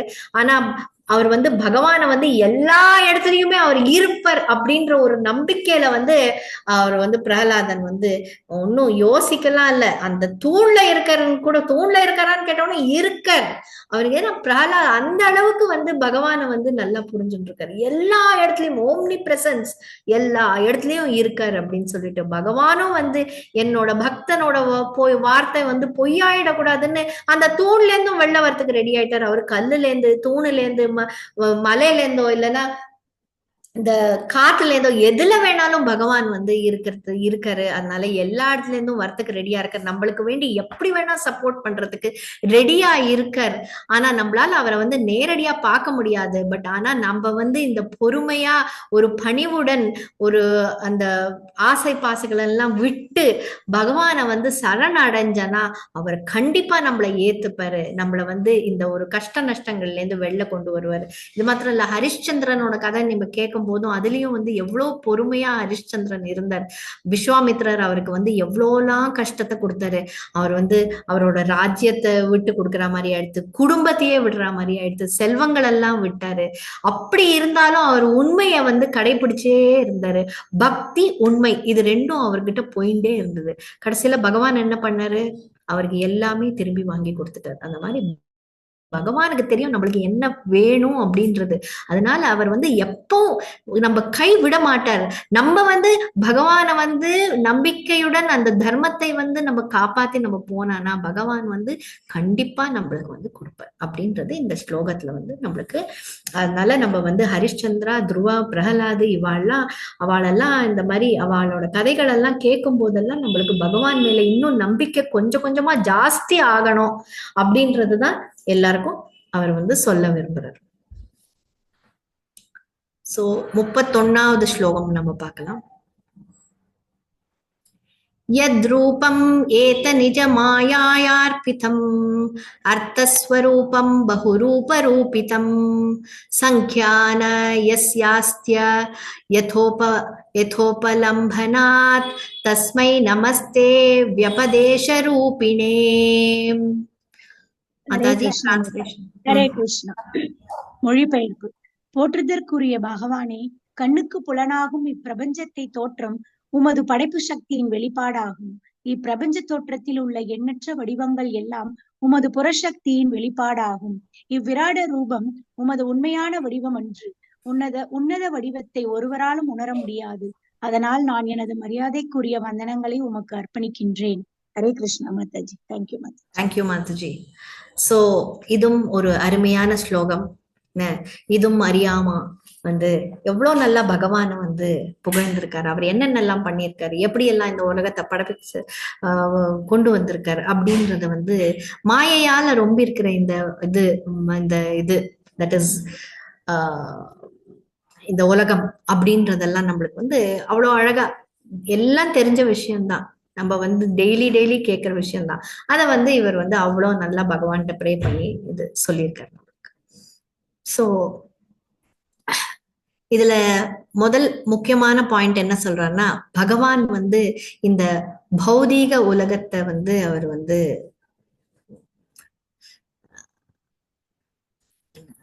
அவர் தான் வந்து சிருஷ்டிக்கிறார். ஆனா இதுல வந்து மாயையும் கலந்து விட்டுறார். எதால சிருஷ்டிக்கிறார்? மாயையோட வச்சு இதை சிருஷ்டிக்கிறார். சோ இதுல வந்து பகவானோட அந்த மாயா யோக மாயா சக்தி அடங்கி இருக்கு. அதனால வந்து நம்மளுக்கு என்ன தோன்றது, இதுதான் வந்து ஒரு பர்மனண்டான இடம், இதுதான் வந்து நம்மளுக்கு இது எப்பவுமே நம்ம சாஸ்வதமா இருக்கும் அப்படின்றது நம்மளுக்கு வந்து அது பின்னாடி அந்த மாயை இருக்கு அப்படின்றது வந்து மறந்து போயிடுறது அப்பப்ப. சோ கிருஷ்ணர் வந்து அவர் வந்து ஒரு மெஜிஷியன் மாதிரி மேஜிக் காட்டும் போது நம்ம ஒரு மெஜிஷியன் அவர் வந்து என்ன சொல்றது, அந்த மேஜிக் காட்டுறவனுக்கு வந்து அவன் வந்து அந்த ஆடியன்ஸை வந்து எப்படி ஏமாத்துறான்றது அவனுக்கு தெரியும். எப்படி எல்லாம் வந்து அவன் மேஜிக் காட்டி அது வந்து இல்லாத பொருளை எப்படி எடுத்துட்டு வரான், அவன் வந்து அது ஏமாத்துற விதம் அவனுக்கு தெரியும். அது என்னென்ன பண்றான்றது அவனுக்கு தெரியும். எல்லாருக்கும் காட்டுறதுக்கு வேண்டி அவன் என்னென்ன பண்றான்றது தெரியும். அவன் வந்து அந்த மாயில வந்து சிக்கிக்க மாட்டான், அந்த மேஜிக்ல வந்து அவன் சிக்க மாட்டான். அவனுக்கு தெரியும் இது எப்படி பண்றான்னு. பட் ஆனா பாக்குறவங்க எல்லாம் அதிசயமா ஓஹோ இப்படி இருக்கா அப்படின்றது நம்ம வந்து புதுசா ஏதோ பாத்துற மாதிரி இருக்கும். சோ அதே மாதிரி பகவானும் வந்து இந்த மேஜிக்கல் வேர்ல்டு நம்மளுக்கு இதை கொடுத்துருக்காரு, மெஜிஷியன் மாதிரி. அவர் வந்து இந்த கிரியேட் பண்ணதுல வந்து நம்மளும் வந்து அதிசயமா வந்து எல்லாத்தையும் பார்த்து அப்படியே ஆஹா இது நல்லா இருக்கு அது நல்லா இருக்குன்னு என்ஜாய் பண்ணிட்டே இருக்கும். பட் ஆனா இதெல்லாம் மாயை கொஞ்ச நாளைக்கு தான் தங்கும் அப்படின்றது வந்து அப்பப்ப மறந்து போயிடும். சோ பகவான் கிட்ட போகணும் அப்படின்றது அப்பப்ப நம்ம ஞாபகம் வச்சுக்கணும். சோ 9.10 பகவத்கீதால மயாத்யக்ஷேன பிரகிருதி சூயத்தே ச சராச்சரம். என்ன சொல்றாரு பகவான்? உறுதியா சொல்றாரு, இந்த பிரகிருதி இந்த பௌதீக உலகம் எல்லாமே எல்லா காரியமும் எப்படி நடக்கிறது, என்னோட டைரக்ஷன்ல தான் நடக்கிறது. வெதர் ஒரு அசையும் பொருளா இருக்கட்டும் இல்லைன்னா நான் லிவிங் திங்கா இருக்கட்டும், எதானாலும் சரி என்னோட அசைவுல தான் நடக்கிறது. சோ அதனால நம்மளுக்கு வந்து அந்த ஆன்மீக ஞானம், பகவான வந்து புரிஞ்சு கொள்ற அந்த ஆன்மீக ஞானம் நம்மளுக்கு கிடைக்கணும் அப்படின்றது எல்லாமே வந்து. ரெண்டாவது பாயிண்டா என்ன சொல்றாருன்னா, கிருஷ்ணரோட அவரோட இருப்புதல், அவர் இருக்கார் அப்படின்றது நம்மளுக்கு தெரியும். ஆனா வந்து அது வந்து கிருஷ்ணர் இருக்காருன்னு தெரியும், ஆனா நம்மளால பார்க்க முடியாது. ஏன்னா நம்ம வந்து மாயையால அது கவரப்பட்டிருக்கிறது. ஒரு சாதாரண மனிதன் வந்து பகவானை வந்து புரிஞ்சுக்க முடியும், ஆனா எப்படி முடியும்? அவரோட கிரேஸ் டைரக்டா வந்து பகவான் கண் முன்னாடி வந்து நிக்க மாட்டார். நம்ம குருவா வந்து நிக்கலாம், குரு வந்து ரெப்ரசன்டேட்டிவ் ஆஃப் த லார்ட் அப்படின்னு சொல்லுவோம். சோ அதனால குரு மூலியமா வரலாம், இல்லைன்னா யார் மூலியமாவது வந்து நம்மளுக்கு வந்து அந்த ஒரு நம்மளுக்கு வேணுங்கிறத வந்து அவர் சேவை செய்யலாம். இதை வந்து நம்மளுக்கு புரிஞ்சுக்கிற அந்த சக்தியை வந்து நம்ம வந்து பகவானை வேண்ட வேண்ட நம்மளுக்கு தெரியும். அவரோட கை நம்ம மேல எப்பவுமே இருக்கு அப்படின்றது நம்மளுக்கு புரிய வரும். சோ அந்த மாதிரி கிருஷ்ணர் வந்து நம்ம மாயாஜால உலகத்துல இருந்தாலும் கிருஷ்ணர் இருக்கான்றது உணர்வு நம்மளுக்கு தெரியணும் அப்படின்னா நம்ம வந்து பகவானோட பக்தி தொண்டுல சேவை செய்யும் போது பகவானோட கை நம்ம மேல இருக்கு, அவரோட ஆசீர்வாதம் இருக்குன்றது நம்மளுக்கு புரிஞ்சுக்கொள்ள முடியும் அப்படின்றது சொல்றான். சோ 7.25 பகவத்கீதால நாகம் பிரகாஷஸ்ய பிரகாஷः சர்வஸ்ய யோகமாயா சமாவிருத்தः. இதுல என்ன சொல்ற, நான் வந்து எல்லாருக்கும் வந்து தெரிய மாட்டேன், ஐ எம் கவர்ட். நான் வந்து அந்த ஒரு அந்த திவ்யமான அந்த சக்தி அத நான் வந்து கம்ப்ளீட்டா மூடப்பட்டிருக்கேன். ஸ்வேதோபனிஷத்துலயும் இத சொல்ற, நான் தத்ர சக்ஷுர் கச்சதி நான் வாக் கச்சதி நான் மனஹா. என்ன சொல்றாரு, பகவான வந்து இந்த கண்ணால நம்ம பார்க்கவும் முடியாது, அவரோட நம்ம வார்த்தைகளால அவரை வர்ணிக்கிற சக்தியும் நம்மளுக்கு கிடையாது, அந்த மனசுனால அவரை கம்ப்ளீட்டா புரிஞ்சுக்கிற கூடிய அந்த ஒரு நிலைமையிலயும் நம்ம இல்ல. அந்த அளவுக்கு நம்ம கீழே வாழ்ந்து இந்த பூமியில வந்து விழுந்திருக்கோம். சோ அதனால நம்ம வந்து இதெல்லாம் வந்து பகவானை புரிஞ்சுக்கணும்ன்றது வந்து இந்த வந்து இந்த ஹியூமன் சென்ஸ், இந்த இந்திரியங்களுக்கு அப்பாற்பட்டது. அதனால நம்ம பக்தி தொண்டு இருந்தா மாத்திரம்தான் நான் வந்து பகவானை வந்து சேவை செய்ய முடியும். அது ஒண்ணுதான் நம்மளுக்கு இது பக்தி தொண்டு இருக்கவே வேணும். அந்த பக்தி தொண்டுல நம்ம ஈடுபடலைன்னா பகவானை வந்து கிடைக்கிறது ரொம்ப கஷ்டம். ஏன்னா அப்பப்ப கீழே விழுந்துட்டே இருப்போம். அதனால சோ அடுத்த பாயிண்ட் என்ன சொல்றாருன்னா, கிருஷ்ணர் வந்து ஒரு திவ்யமான ஒரு வடிவம் எடுத்துட்டு இருக்காரு. அது வந்து இந்த பௌதிக உலகத்துக்கு அப்பாற்பட்டது, வேற எந்த இதுவும் இது இல்ல. தட் இஸ் கிருஷ்ணா வந்து பல அவதாரம் எடுத்துன்னு இந்த பூமிக்குள்ள வர்றார். விஷ்ணுவா வர்றார், ராமரா வர்றார், நரசிம்மரா வர்றாரு. இது எல்லாமே நிஜம்தான்.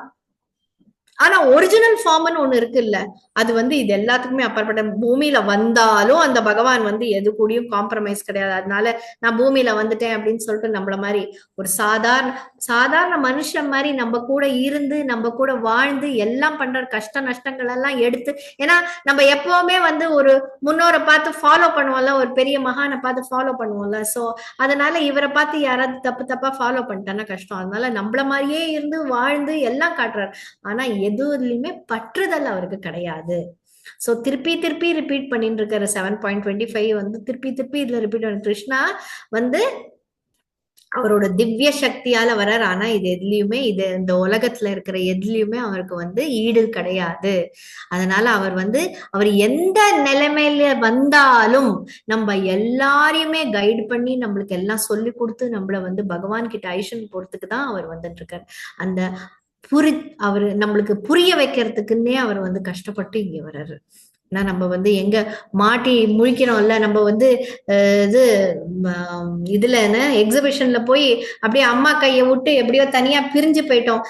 எப்படி பிரிஞ்சு போயிட்டோம்னா அந்த மோகம், ஏதோ ஒரு ஐட்டமை பார்த்து அப்படியே மோகம் வந்து நம்ம வந்து அம்மா அப்படி இருக்கான்னு சொல்லிட்டு அந்த நினைப்புல நம்ம மனசெல்லாம் வந்து அந்த ஐட்டத்துல அந்த மோகத்திலேயே போய் அப்படியே நம்ம உட்காந்துறோம். அம்மா பக்கத்துல இல்லைன்னு கூட தெரியாம போயிடுறது. கொஞ்ச நேரம் கழிச்சு அந்த மோகம் கொஞ்சம் கம்மி ஆன உடனே நம்மளுக்கு தோன்றது, யாரடா இது பக்கத்துல அம்மாவை காணுமே, எங்க இருக்கோம்னு அப்பதான் நம்ம தேட ஆரம்பிக்கிறோம். அந்த மாதிரி நம்ம இந்த பௌதிக உலகத்துல வந்து நம்ம இங்க மாட்டின்னு இருக்கோம். அந்த ஏதோ பார்த்து அட்ராக்ட் ஆகி இங்க வந்துட்டோம். இங்க வந்து நம்ம வந்து இதெல்லாம் பார்த்து இன்னும் சந்தோஷமா வாழ்ந்துட்டு இருக்கோம்.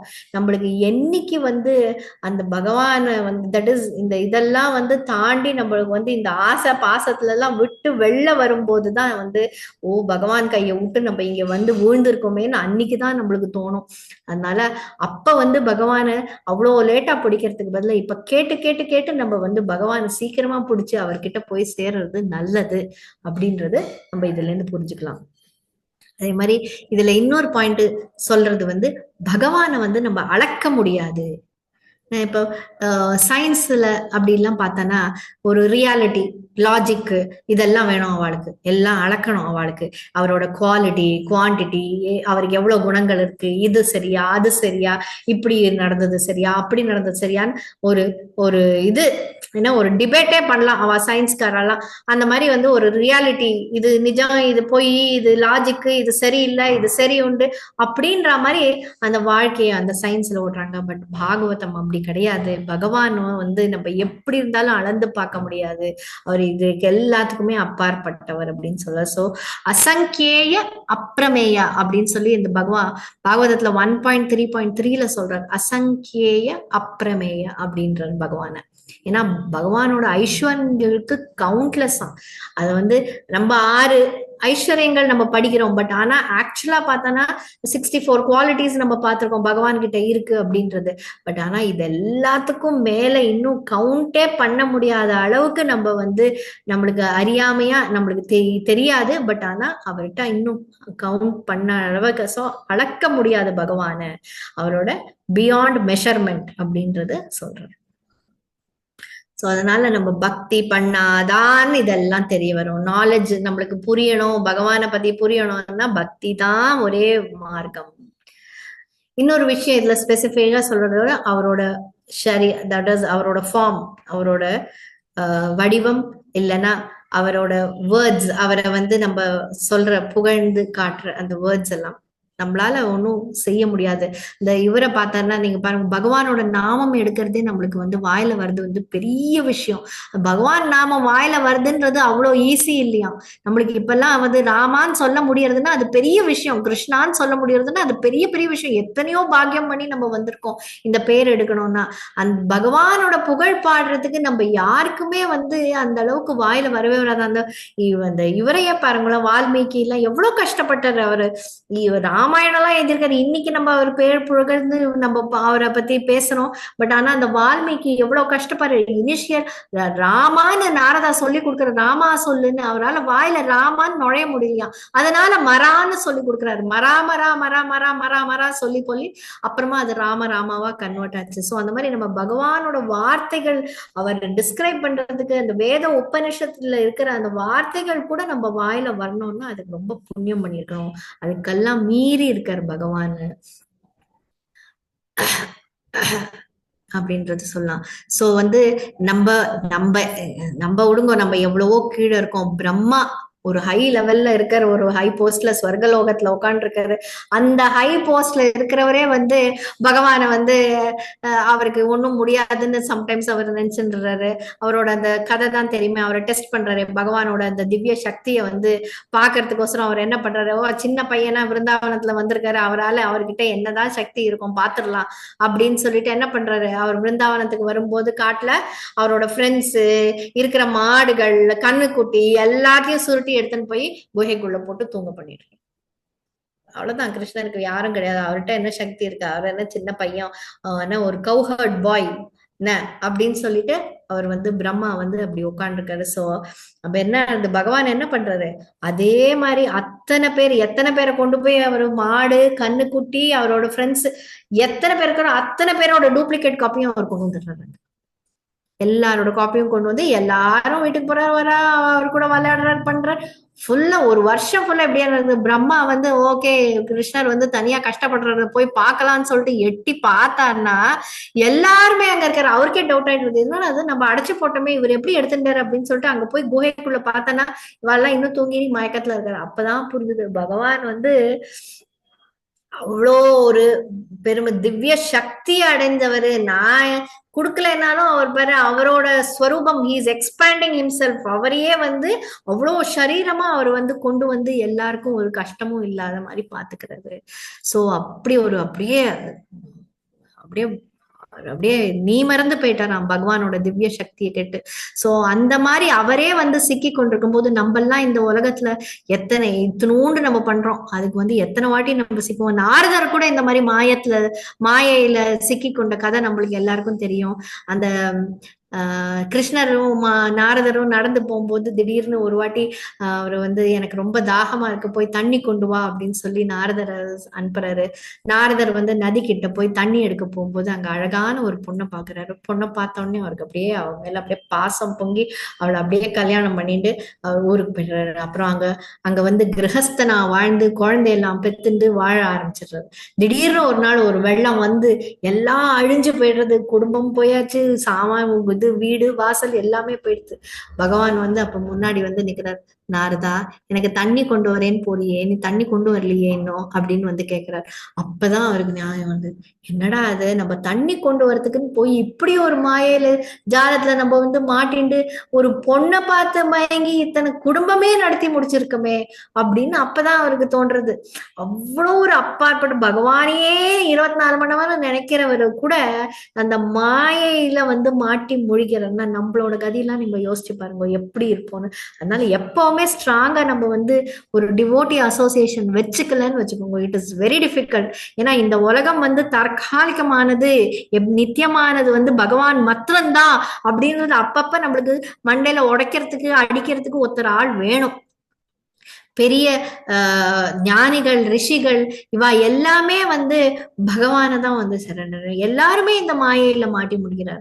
ஆனா பகவான் மாத்திரம்தான், அவர்கிட்ட சரண அடைஞ்சா மாத்திரம்தான் நம்ம இதுல இருந்து வெளில வர முடியும்.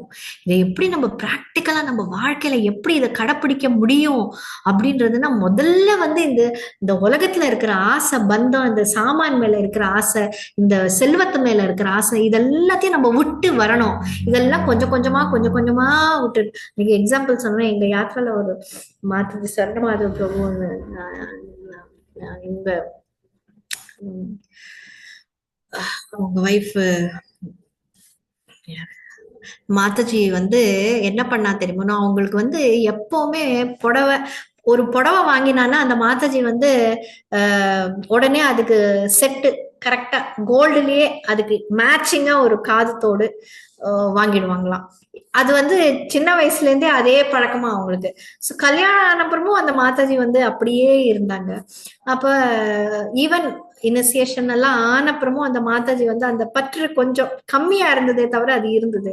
திடீர்னு ஒரு நாள் அவங்களுக்கு தோணித்து பாருங்க, ஒரு இதுல இனிசியேஷன் செரமனில வந்து அவ வந்து அப்படி நந்தப்பிரியா மாதாஜி, சாரி பேரு டக்குன்னு ஞாபகம் இல்ல, நந்தப்பிரியா மாதாஜி அவங்க வந்து என்ன பண்ணாங்கன்னா, அந்த இனிசியேஷன் செரமனி நடக்கிறது எல்லாரும் பிக்ஷைக்கு வருவாங்கல்ல, அது மாதிரி பிக்ஷைக்கு வரும்போது விருந்தநந்தினி மாதாஜி வந்து அவங்களுக்கு பிக்ஷைக்கு வந்து நிற்கும் போது அவங்க என்ன பண்ணாங்க, தன்னோட காது தோட அப்படியே அவுத்து அவங்கள்ட்ட போட்டாங்க. கையில ஒண்ணும் இருக்கலையா, 5 பைசா இருக்கலையா, பிரபுட்ட இருக்கு நீங்க போய் எடுத்துக்கோங்க அப்படின்னு சொல்றதுக்கு அந்த நிமிஷத்துல அவங்களுக்கு தோணலையா. ஏதான நம்ம கொடுத்தே ஆனோம், வெறும் கையோட அனுப்பக்கூடாது, எப்ப பார்த்தாலும் நம்மளுக்கு இது மேல ஆசையா இருக்குன்னு சொல்லிட்டு கடகடன் காதத்தோட அவுத்தாலாம். அதை எடுத்து கொடுத்துட்டு நீ வந்து இத வந்து இது பண்ணிக்கோ, பிக்ஷையா எடுத்துக்கோ, இதை வித்து இது வாழ்கிட்ட கொடுத்துடலாம் அப்படின்ற மாதிரி பிக்ஷையா எடுத்துக்கோன்னு அப்ப அந்த பற்றுதெல்லாம் அங்க விட்ட. சோ இந்த மாதிரி நம்ம வந்து அந்த ஆசைய விடுறதுக்கு ஒரு செகண்ட் தான் ஆகும். ஆனா அதோட பிடித்தல் வந்து எத்தனை வருஷமா அது வந்து அவகிட்ட இருந்திருக்கு. ஆனா அந்த விட்டு போறதுன்றது வரணும்னா ஒரு இது அது வந்து நம்ம வந்து இந்த மாதிரி இந்த பக்தரோட சங்கத்துல இருக்கும் போதுதான் இதெல்லாம் நம்மளுக்கு தெரியறது. இப்படி கூட நம்ம பண்ணலாமோ, இப்படி கூட நம்ம செய்யலாமோ, இது வந்து எவ்வளவு அவங்க விட்டு வந்திருக்காங்க. நம்ம ஏதாவது ஒரு சின்ன ஒரு குப்பையை தூக்கி போடுறது, ஒரு பழைய பேப்பரை தூக்கி போடுறது, இதை கூட நம்ம கடையில கொடுத்தோம்னா ஒரு 50 ரூபா கிடைக்குமே அப்படின்னு சொல்லிட்டு தான் நம்ம அதெல்லாம் சேர்த்து வைக்கிறோம். அந்த மாதிரி ஒரு நிலைமையில இருக்கிற நம்ம ஒரு சின்ன சின்ன பொருளும் தூக்கி போட மனசே இல்லாம நம்ம வாழ்ந்துட்டு இருக்கோம்.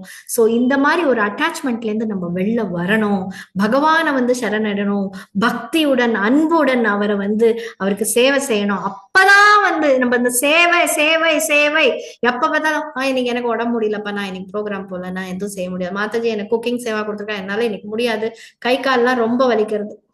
நம்மளுக்கு கொடுத்துருக்கா, நம்ம எடுத்துட்டு இருக்கோம், ஆனா இன்னைக்கு முடியல அப்படின்னு சொல்லி இல்ல, யாராவது கூட இருக்கிறவாளை ஹெல்ப்புக்கு வச்சுண்டு நம்மளால என்ன பண்ண முடியறதோ நம்ம பண்ணி கொண்டு போலாம் அப்படின்ற தாட் அந்த நிமிஷத்துல, நம்ம இல்லைன்னா வேற மாதாஜி பண்ணிப்பா அப்படின்னு சொல்லிட்டு அந்த லாஸ்ட் மொமெண்ட்ல நம்ம அந்த இந்த இதெல்லாம் வந்து நம்ம சேஞ்ச் பண்ணாம இருக்கோம்.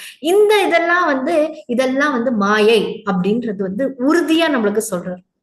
சோ அதனால பகவானை சரணடையணும்னா இது எல்லாத்துல இருந்தும் நீங்க வெளில வரணும், எல்லாத்துலயுமே பகவானை பார்க்கணும், எல்லாருக்குமே கஷ்டம் கொடுக்க கூடாதுன்னு நம்ம நினைக்கணும். இதுதான் வந்து அல்டிமேட் ட்ரூத், இதுதான் வந்து நம்ம ஆன்மீக பாதைக்கு, இதுதான் நம்மள வந்து நிலைநாட்டி இதெல்லாம் மாயையிலேருந்து நம்ம வெளில கொண்டு வந்து பகவான் கிட்ட கொண்டு போக முடியும். அதனாலதான் அறியாம வந்து சொல்றான் தஸ்மை நமக, திருப்பி திருப்பி வந்து சொல்றான் தஸ்மை நமக, நான் திருப்பி திருப்பி வந்து உன்னை வணங்குறேன் பகவானே, என்னை வந்து நீ வந்து பக்தர் மூலியமா என்ன வந்து உன்னை வந்து எனக்கு காட்டி கொடு அப்படின்னு சொல்லி இது பண்றாரு. சோ 32வது ஸ்லோகம். ஜராயுஜம் ஸ்வேதஜம் அண்டஜோப்தம் சராச்சரம் தேவர்ஷி பித்ருபூதம் ஐந்திரியம் த்யூஹகம் ஸ்திதிஹி சைல சரித் சமுத்ர த்வீப கிரஹர்க்ஷேத அபிதேய ஏகஹ. டிரான்ஸ்லேஷன் படிக்கல. ஹரே கிருஷ்ணா மாதாஜி. ஹரே கிருஷ்ணா. போற்றுதற்குரிய பகவானே, நீர் உமது பல்வேறு சக்திகளை பல்வேறு வடிவங்களாக வெளிப்படுத்தி இருக்கின்றீர். அவை கருப்பையிலிருந்து, முட்டையிலிருந்து, வியர்வையிலிருந்து பிறப்பன. நிலத்திலிருந்து பிறக்கும் மரம், செடி, கொடிகள் போன்ற உயிர் வாழிகள், அசையும் அசையாத உயிர் வாழிகளான தேவர்கள், முனிவர்கள், பித்ருக்கள் என்று மேலுலகங்களில் வாழ்பவர்கள், மேலும் பூமியில் உள்ள மலைகள், நதிகள், கடல்கள், தீவுகள் போன்றவை ஆகும். உண்மையில் விண்மீன்களும் கிரகங்களும் கூட உமது பல்வேறு சக்திகளின் வெளிப்பாடுகளே ஆகும். ஆனால் உண்மையில் இரண்டற்ற ஒருவரே ஆவீர். இதனால் உமக்கு மேலாக ஒன்றும் இல்லை. இப்பிரபஞ்ச தோற்றம் முழுவதும் பொய்மை என்று. இது உமது உயர்ந்துணர முடியாத சக்தியின் தற்காலிக வெளிப்பாடாகும். ஹரே கிருஷ்ணா. தேங்க்யூ மாதாஜி. தேங்க்யூ மாதாஜி. மாதாஜி ஒரு 10 நிமிஷம் எக்ஸ்ட்ரா எடுத்துக்கலாமா? டெஃபினட்டா மாதாஜி. ஏன்னா டைம் ஆயிடுச்சு. இன்னும் 2 ஸ்லோகா, தட் இஸ் இந்த ஸ்லோகாவும் இன்னும் ஒரு ஸ்லோகாவும் பாக்கி இருக்கு. சோ இதுல வந்து கிரியேஷன், சிருஷ்டி அத பத்தி பேசுறாரு. பகவான் இந்த உயிரினங்கள் எல்லாம் எப்படி கொண்டு வர்றார், பிரபஞ்சத்தை எப்படி உருவாக்கினார், என்னென்னலாம் பண்ணார். நம்ம வந்து பகவத்கீதால படிச்சிருக்கோம் சிருஷ்டியை பத்தி.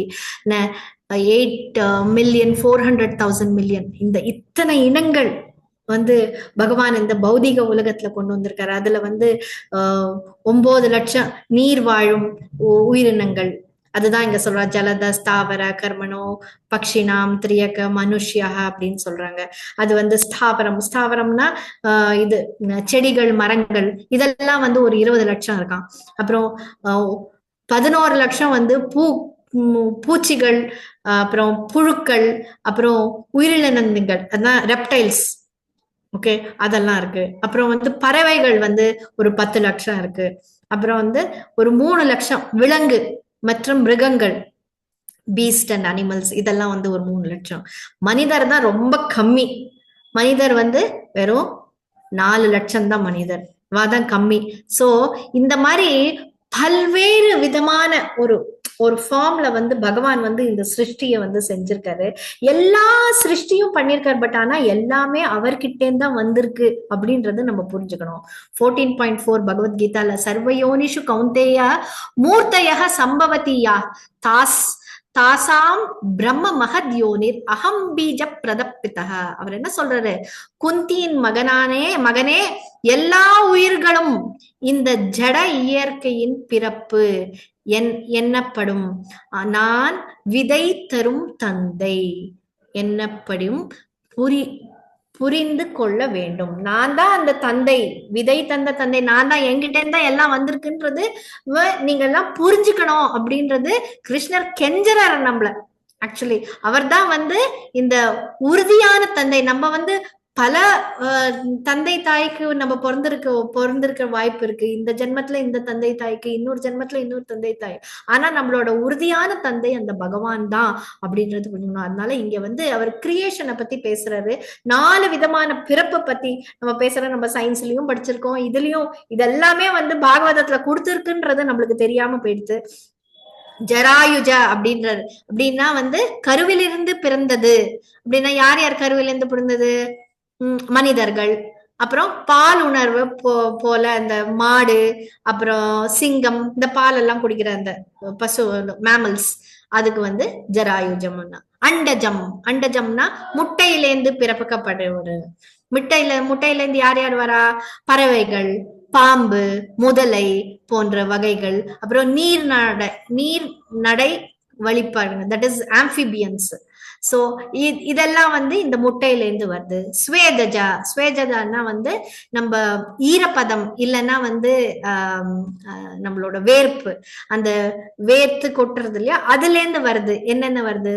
பூச்சிகள், அப்புறம் பாக்டீரியா, புழுக்கள், இதெல்லாம் வந்து இதுல இருந்து உற்பத்தி ஆகுது. உத்பீதனா பூமியில இருந்து என்ன ஜனிக்கிறது? மரம், செடி, கொடி, இந்த மாதிரி வகைகள் எல்லாம் கொடுக்கிறது. சோ அவர் என்ன சொல்றாருன்னா, ஓவராலா வந்து வித வகையான வழிகள் கூட பகவான் வந்து எல்லாரையும் வந்து கொண்டு வந்திருக்காரு. ஆனா எல்லாத்துக்குள்ளயும் ஒரு ஆத்மான்றது ஒண்ணு வச்சிருக்காரு. அந்த எல்லாம் வந்து ஒரே மாதிரி இருக்கணும் அப்படின்னு பகவான் வந்து அந்த ஆத்மாவா பரமாத்மாவா வந்து எல்லாருக்குள்ளயும் இருக்காரு. இதெல்லாம் எப்படின்னா டிஃப்ரெண்ட் ட்ரெஸ்ஸஸ் நம்மளுக்கு ஐடென்டிபிகேஷன் கோசரம், ஓகே இப்படி இருந்தா இது மரம், அப்ப இந்த மாதிரி ட்ரெஸ் போட்டிருந்தா இதெல்லாம் ஆம்பளை, இந்த மாதிரி இருந்தானா இது பொம்பளை, நம்ம வந்து அவுட்டர் ட்ரெஸ்ஸை பார்த்து நம்ம வந்து ஃபைண்ட் அவுட் பண்றோம். சோ அதனால நம்ம எப்படி இதெல்லாம் விதவிதமா நம்மளுக்கு கொண்டு வந்திருக்காளோ அதே மாதிரிதான் பகவான் என்ன சொல்றார், நம்ம சரீரமும் அதே மாதிரிதான். நம்ம வந்து இந்த சரீரத்தை வந்து உள்ள இருக்கிறது தான் அந்த சோல், பாக்கி நம்ம வெளியது வேஷம்தான் அப்படின்றது. இதெல்லாம் வந்து அவரோட அற்புதமான ஏற்பாடு தான் இதெல்லாம் அப்படின்னு. சோ அவர் இன்னொரு முக்கியமான விஷயம் என்ன பேசுறாருன்னா, உயிர் உள்ள இனங்கள், உயிர் அற்ற இனங்கள், இத பத்தி பேசுறாங்க.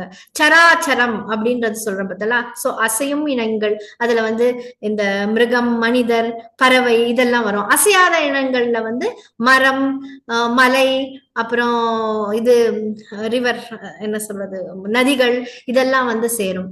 சோ இந்த கிருஷ்ணர் அப்படின்றது வந்து ஆன்மீக, அவர் மனிதர், அந்த தட் இஸ் ஸ்பிரிச்சுவல் வேர்ல்ட்ல இருக்கிற அந்த மனிதர். அவரு ஆனா பௌதீக உலகத்திலயும் அவர் இறங்கி வர்றாரு, அவதாரமா எடுத்து ஒரு இதுலயும் வர்றாரு.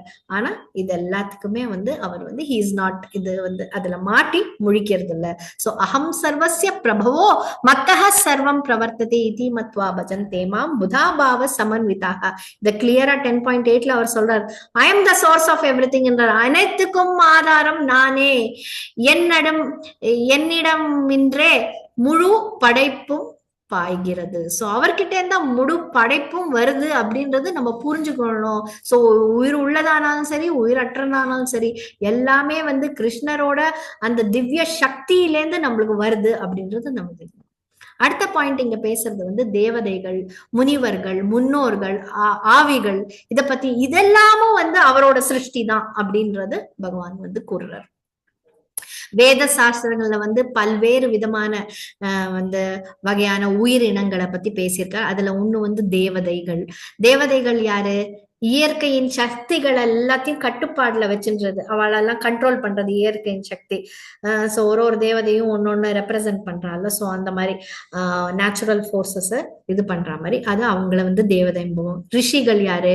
ரிஷி அப்படின்னா வந்து மனித குலத்தின் வழிகாட்டுகளுக்கு மகான்கள், நம்ம மனித குலத்துக்கு நம்மளுக்கு வழிகாட்டுறதுக்குன்னே இருக்காங்க. பித்ருக்கள், பல்வேறு வம்சங்களை சேர்ந்து முன்னோர்கள். அப்புறம் பூதங்கள் யாரு? பேய்கள் மற்றும் ஆவிகள் போன்ற சூக்ஷ்ம சரீரங்கள் இவாள்லாம்.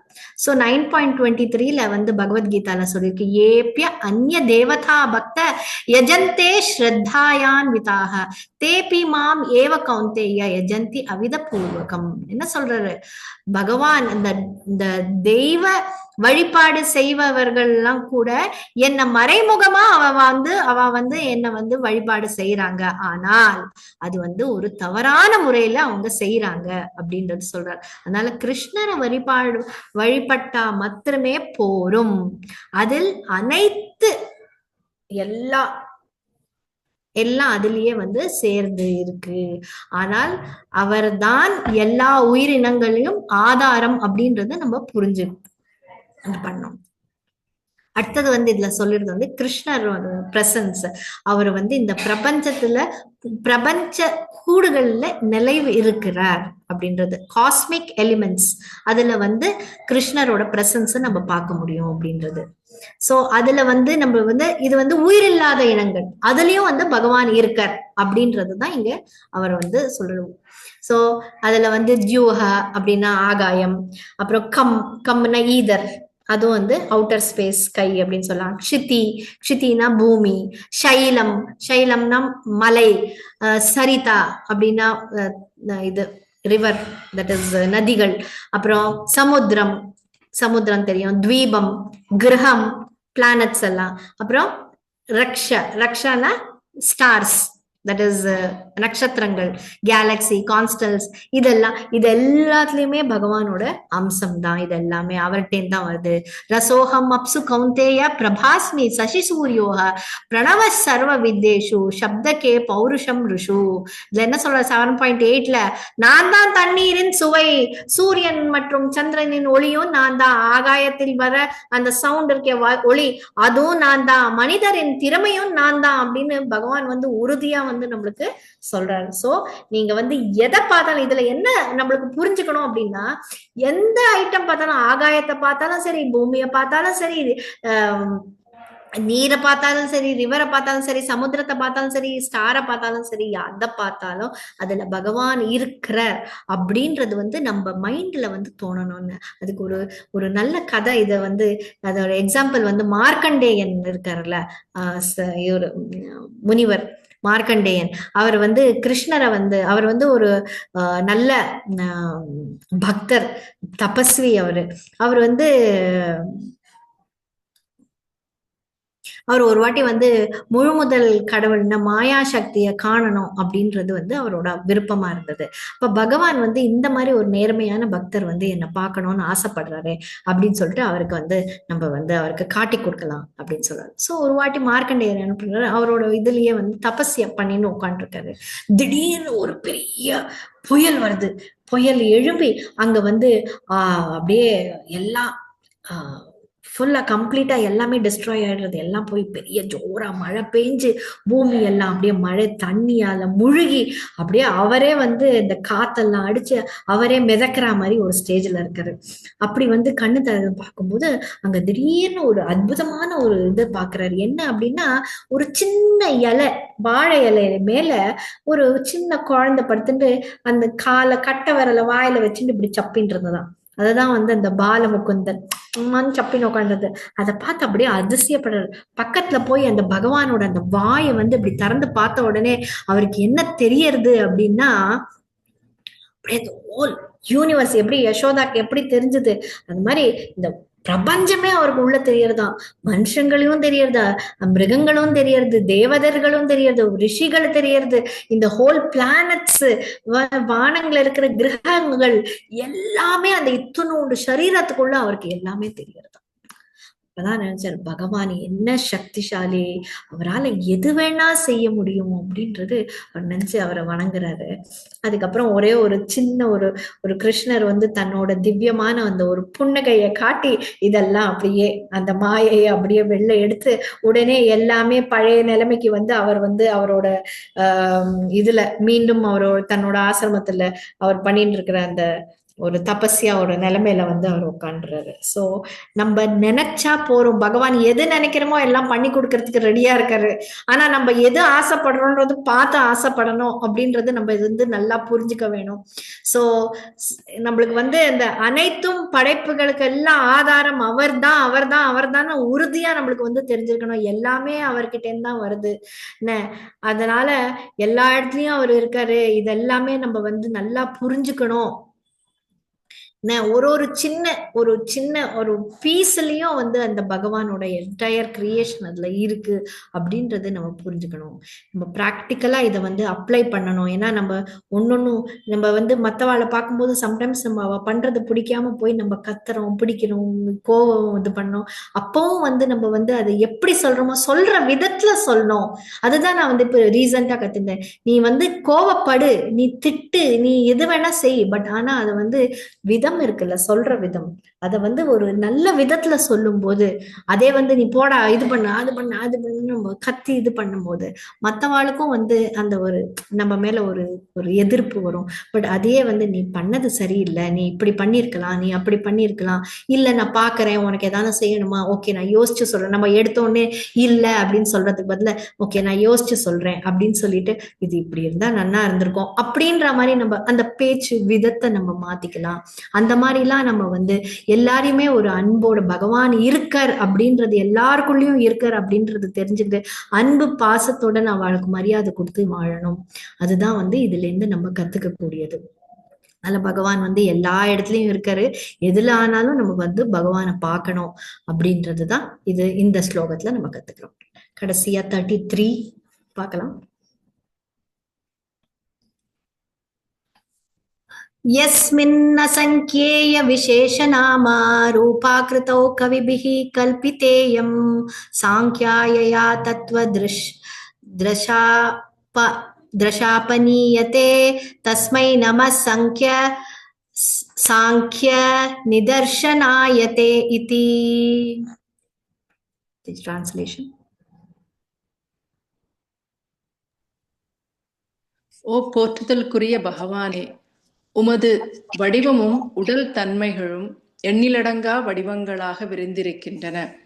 எத்தனை வடிவங்கள் உண்மையில் தோன்றின என்பதை யாராலும் ஆய்ந்தறிய முடியாது. இருந்தும் நீரே உமது கற்றறிந்த கபிலதேவர் வடிவத்தில் இப்பிரபஞ்சம் 24 பொருள்களை உடையது என்று ஆய்ந்திருக்கிறேன். ஆகையினால் பல்வேறு உண்மைகளை எண்ணிக்கையினால் அறியும் சாங்கிய கொள்கையில் விருப்பமுடைய ஒருவன் அதனை உம்மிடமிருந்தே கேட்டறிய வேண்டும். துரதிருஷ்டவசமாக பக்தர் அல்லாதவர் பல்வேறு பொருட்களை மட்டும் கணக்கிட்டு உமது உண்மை வடிவினை அறியாதிருக்கின்றனர். நான் எனது மதிப்பிற்குரிய வந்தனங்களை உமக்கு அர்ப்பணிக்கின்றேன். கடைசியாக இங்க வந்து என்ன சொல்றாரு அப்படின்னா, பேர் நம்ம வந்து இந்த ஸ்லோகத்துல வந்து நாம் வந்து பொருள், பெயர் மற்றும் வடிவங்கள் இதுக்கெல்லாம் வந்து கிருஷ்ணர் வந்து அப்பாரு எனக்கு இது வந்து இந்த பொசிஷன் வேணும், இது வேணும், அது வேணும் அப்படின்றதெல்லாம் அவருக்கு கிடையாது. இந்த உண்மையான புரிந்து கொள்வது சாங்கிய தத்துவத்தோட எப்படி வந்து இது வந்து இதெல்லாம் நம்மளுக்கு புரிஞ்சுக்கிறதுக்கு எப்படி இந்த சாங்கிய தத்துவம் வந்து நம்மளுக்கு உதவுகின்றது. மேலும் வந்து பக்தி எப்படி இருந்து அந்த பக்தியோட இறுதி குறிக்கோள் என்னது, இந்த சாங்கிய தத்துவம்லாம் நம்ம ஃபாலோ பண்ணோம்னா நம்மளோட பக்தியோட உண்மையான குறிக்கோள் என்ன அப்படின்றத நம்ம தெரிஞ்சுக்கணும் அப்படின்றதுதான் இந்த ஒரு ஸ்லோகால போட்டிருக்கு. இதுல வந்து நாகம் பிரகாசஸ்ய சர்வசிய யோகமாயா சமாமிருத பகவத்கீதா 7.25ல என்ன சொல்றாரு, நான் வந்து எல்லாருக்குமே தெரிய மாட்டேன், நான் வந்து மாயையால கவர்ந்து பட்டிருக்கேன் அப்படின்றது சொல்றாரு இல்லையா. சோ இதுல வந்து ஃபர்ஸ்ட் பாயிண்ட் என்ன ரொம்ப ஸ்பெசிபிக்கா சொல்றது வந்து பேர், புகழ், பேரு, வடிவங்கள் இவக்கெல்லாம் அப்பாற்பட்டவர் இந்த பகவான்.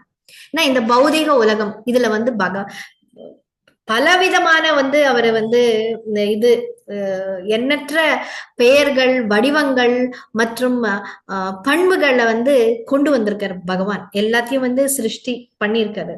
சோ இதுல வந்து இந்த வேறுபாடு, இந்த வேறுபாடெல்லாம் எதுக்காக முனிகள், ஞானிகள் நமக்கு வேண்டி விதவிதமா எதுக்கு கொண்டு வந்திருக்காருன்னா, நம்மளுக்கு வந்து எப்படியாவது ஒரு வகையில வந்து பகவானை பத்தி நம்மளுக்கு புரிய வைக்க வேணும் அப்படின்றதுக்கு இந்த வேறுபாடெல்லாம் கொண்டு வந்திருக்காரு. சோ கிருஷ்ணர் வந்து இந்த பௌதீக பதவிகளுக்கு அப்பாற்பட்டவர்ன்றது நம்ம அப்பவும் அந்த புரிஞ்சுக்கிறதுக்கு அப்பப்ப டவுன் ஆயிடுறோம், அதை புரிஞ்சுட்டே இருக்கணும். சோ இதுல பிராக்டிக்கல் லெசன் என்ன அப்படின்னு நம்ம எடுத்துக்கணும்னா, நித்தியமான உண்மை வந்து தேடி போக வேண்டும், அது நம்மளோட கர்த்தவியம். ये अप्य अन्य देवता भक्त यजन्ते श्रद्धयान्विता ते अपि माम ஏவ கௌந்தேய யஜந்தி அவதி பூர்வகம். 9.23ல பகவான் சொல்றார், மற்ற கடவுள்களை நம்பிக்கையுடன் வணங்குவர்கள் கூட உண்மையிலே என்னை மட்டுமே வணங்குகிறார்கள், ஆனால் தவறான முறையில். திருப்பியும் இதை சொல்றாரு பாருங்க, தவறான முறையில் நீங்க வந்து ப்ரே பண்ணலாம், பட் ஆனா தவறான முறை. இதுக்கு வந்து ஒரு எக்ஸாம்பிள் என்ன, ஒரு பஹிர்ஷமான், நாரத முனியும் பஹிர்ஷமான் அப்படின்ற ஒரு ராஜா, அவரோட கதை. அதுல வந்து என்ன சொல்றாரு, அவர் வந்து இந்த பஹிர்ஷமான்ற ராஜா வந்து பலவிதமான வந்து யஜ்யங்கள் யாகங்கள் எல்லாம் பண்ணி சடங்குகள் வழிபாடுகள் இதுல எல்லாம் வந்து பயங்கரமா ஈடுபட்டு இருந்தார். என்னன்னா அவருக்கு வந்து மெயினா அவரோட குறிக்கோள் என்ன அப்படின்னா, தன்னோட பேர் புகழ் தன்னோட ஸ்தானம் அதெல்லாம் வந்து நல்லபடியா வச்சுக்கணும், நல்ல இது ஒரு நல்ல செல்வம் எல்லாம் வந்து சேரணும் அப்படின்ற ஒரு ஆசையில வந்து எல்லா டிஃப்ரெண்ட் பகவான் எல்லாம் வந்து வேண்டுறாரு. அப்ப வந்து நாரத முனி வந்து அவர்கிட்ட வந்து கேக்குறாரு, நீ இந்த மாதிரி சடங்குகள் வழிபாடுகள்ல யாகங்கள்லாம் நீ பண்ணிட்டு இருக்கியே, நீ பகவான் முதல் கடவுளான அந்த பகவானை வந்து நீ வேண்ட வேண்டாமா? உன்னோட இந்த ஒரு பௌதீக இந்த ஒரு டெசிக்னேஷன் அந்த ஒரு ஸ்தானத்துக்கோசரம் நீ இப்படி வந்து போராடிட்டு இருக்கியே அப்படின்றா. அப்ப அவன் சொல்றான், இந்த பேர் வந்து ஒத்தொத்தரும் ஒன்னொன்னு ஒரு தேவதைகளும் ஒன்னொன்னு கண்ட்ரோல் பண்ணிட்டு இருக்கா. சோ அதனால நான் வந்து செல்வத்துக்கு வேண்டி ஒத்தர, ஞானத்துக்கு வேண்டி ஒத்தர, சக்திக்கு வேண்டி ஒத்தர, அந்த மாதிரி ஒத்தொத்தரையும் நான் வந்து சந்தோஷப்படுத்தினாதான் நான் வந்து முழுமையை அடைவேன், நான் வந்து பர்ஃபெக்ட் ஆவேன் அப்படின்றது அவன் வந்து நாரதர்கிட்ட சொல்றான். நாரதர் சிரிக்கிறார், என்னடா அது நீ இப்படி சொல்ற, நீ வா உனக்கு ஒரு இது காட்டுறேன் பாரு, பிக்சர் போட்டு காட்டுறேன் பாரு அப்படின்னு சொல்லிட்டு அவருக்கு வந்து கடவுளின் ஒரு இதை வந்து அவரு திவ்யா தர்ஷனம் தீர்க்க தர்ஷனமா அவருக்கு வந்து காட்டுற, நீ வந்து இந்த மாயத்துல வந்து சிக்கி கொண்டு இருக்க நீ என்ன, ஆனால் இது பகவான் தான் எல்லாம் அப்படின்றது நீ புரிஞ்சுக்கணும், அவர் ஒத்தரை நீ வேண்டினா போறோம், அவர்கிட்ட நீ போய் சேர முடியும், எல்லாமே உனக்கு கிடைக்கும் அப்படின்றது உனக்கு புரியாம போயிட்டு, வா உனக்கு தீர்க்க தர்ஷனம் காட்டுறேன், தீர்க்க தர்ஷனம் காட்டுறேன் வா அப்படின்னு சொல்லிட்டு ஒரு பிக்சர் போட்டு காட்டுறாரு. என்ன காட்டுறாருன்னா கிருஷ்ணரோட விஸ்வரூபம். விஸ்வரூபத்துல இருந்து ஒத்தொத்தரா வெளில வர, இவன் பூஜிக்கிறானே இந்த இந்திரன் சந்திரன் வருணன் வாயு எல்லாரும் ஒத்தொத்தரா வந்து பகவானோட சரீரத்துல இருந்து எல்லாரும் ஒத்தொத்தரா வெளில வர. இத பார்த்துட்டு அவனுக்கு அப்படியே இது ஆச்சரியமா எடுத்து, ஓ இந்த பகவான் கிட்ட இருந்தா அத்தனை பேரும் வரா, பகவானோட சக்தி தான் இவா நம்மளுக்கு கொடுக்குறா அப்படின்றது அன்னைக்குதான் அவனுக்கு புரிஞ்சது. தான் பண்ணது தப்பு, ஒத்தொத்தரையா தனித்தனியா ஆசைப்பட்டு வேண்டக்கூடாது, பகவானை தான் நம்ம சரணடையணும் அப்படின்றது நாரதர் இவனுக்கும் வந்து என்ன, அவர் எத்தனை பேரை வந்து திருத்தி கொண்டு வர்றாரு. அதுல இவன் பஹிர்ஷமான்ற ராஜாவும் ஒண்ணு. சோ அப்படி அவன் வந்து தூய பக்தியில சேர்ந்து செய்ய தொடங்கினான் அந்த பஹிர்ஷமானவன். அதனால இந்த கதையில இருந்து நம்மளுக்கு என்ன தெரியறதுன்னா, எல்லாமே வந்து டெம்பரவரி. நம்ம வந்து ஏதான ஒரு ஐட்டம் வேணும்னு சொல்லிட்டு ஒரு பகவானுக்கு போய் நம்ம வந்து வேண்டுகிறது வந்து இன்கம்ப்ளீட். நம்ம பக்தி, நம்ம மிக உயர்ந்த உணர்வு நமக்குள்ள இருக்கணும். அது வந்து மிக உயர்ந்த உணர்வுன்னா அது பக்தி மாத்திரம்தான். அதனால நம்ம டைமை நம்ம வேஸ்ட் பண்ணக்கூடாது. இந்த மாதிரி பௌதிக உலகத்துல இந்த மாதிரி சாக்ரிஃபைசஸ், இந்த யஜ்ஞா இதெல்லாம் பண்ணி நம்ம வந்து இந்த நம்மளுக்கு அந்த ரிட்டர்ன், அந்த என்ன சொல்றது, பரிசுக்காக நம்ம வந்து எதுவும் எதிர்பார்த்து நம்ம செய்யக்கூடாது. அடுத்தது இதுல என்ன சொல்றா அப்படின்னா சாங்கிய தத்துவம். இது வந்து பகவானோட உண்மை. அத வந்து இது வந்து ஒரு அமைப்பு. சாங்கிய தத்துவம்ன்றது வந்து இது பௌதிக இந்த இயற்கை இருக்குல்ல, பிரகிருதி, அதுவும் மற்றும் பகவான் புருஷன் இருக்கார்ல, அந்த படைப்புக்கு வந்து செய்யும் ஒரு அமைப்பு. இது எப்படி அந்த கனெக்ஷன் கொண்டு வருது அப்படின்றதுதான் வந்து இது வந்து சாங்கிய தத்துவத்துல நம்ம. சோ இத சொன்ன மாதிரி 24 எலிமெண்ட்ஸ் இருக்கு பௌதிக உலகத்துல. அத வந்து எப்படி பிரிச்சிருக்கா அப்படின்னா, ஒண்ணு வந்து பஞ்சபூதம், பூமி, தண்ணீர், அப்புறம் நெருப்பு, வாயு, அதுக்கப்புறம் ஈத்தர், தட் இஸ் ஸ்கை. இதெல்லாம் இது வந்து பஞ்சபூதங்கள். அப்புறம் 5 இந்திரியங்கள் இருக்கு. அது வந்து ஒளி, தொடுதல், வடிவம், சுவை, மனம். அப்புறம் 5 அறிவு பெறும் புலன்கள். அது வந்து கண்கள், காது, அப்புறம் நாக்கு, மூக்கு, அதுக்கப்புறம் இது ஸ்கின், நம்ம தோல் இது. அப்புறம் 5 வேலை செய்யும் புலன்கள். இது என்னதுன்னா பேச்சு, கைகள், கால்கள், பிறப்பு, உறுப்பு, ஆசனவாய். அதுக்கப்புறமா வந்து இருக்கிறது மனம், புத்திசாலித்தனம், அகங்காரம் மற்றும் மகத்தத்துவம். இதெல்லாம் சேர்ந்து 24 எலிமெண்ட்ஸ் ஆறுது. சோ இதோட சாங்கிய தத்துவத்துக்கு முன் நோக்கம் என்ன அப்படின்னா நம்மளுக்கு வந்து புரிய வைக்கிறது. என்ன புரிய வைக்கிறது? சரீரம், ஆத்மா, இது ரெண்டுத்துக்குள்ள வித்தியாசத்தை நம்மளுக்கு வந்து எடுத்துன்னு வந்து கொடுக்கறது. 2.16 நாசத்தோ வித்யதே பாவோ நபாவோ வித்யதே சதஹ உபயோர் அப்படி திருஷ்டோ அனந்த துவ அந்யோஸ் தத்துவ தர்ஷிபிஹி. சோ அதுல என்ன சொல்றாருன்னா, அந்த உண்மை இல்லாததெல்லாம் வாழவே வாழாது, இருக்கவே இருக்காது. எது உண்மையோ அது வந்து எங்கேயும் போகாது, அங்கேயேதான் இருக்கும் அப்படின்றது. இந்த சாங்கிய தத்துவத்தை வந்து கபில முனி வந்து தேவஹூதிக்கும் சொல்லி கொடுக்கிறார்.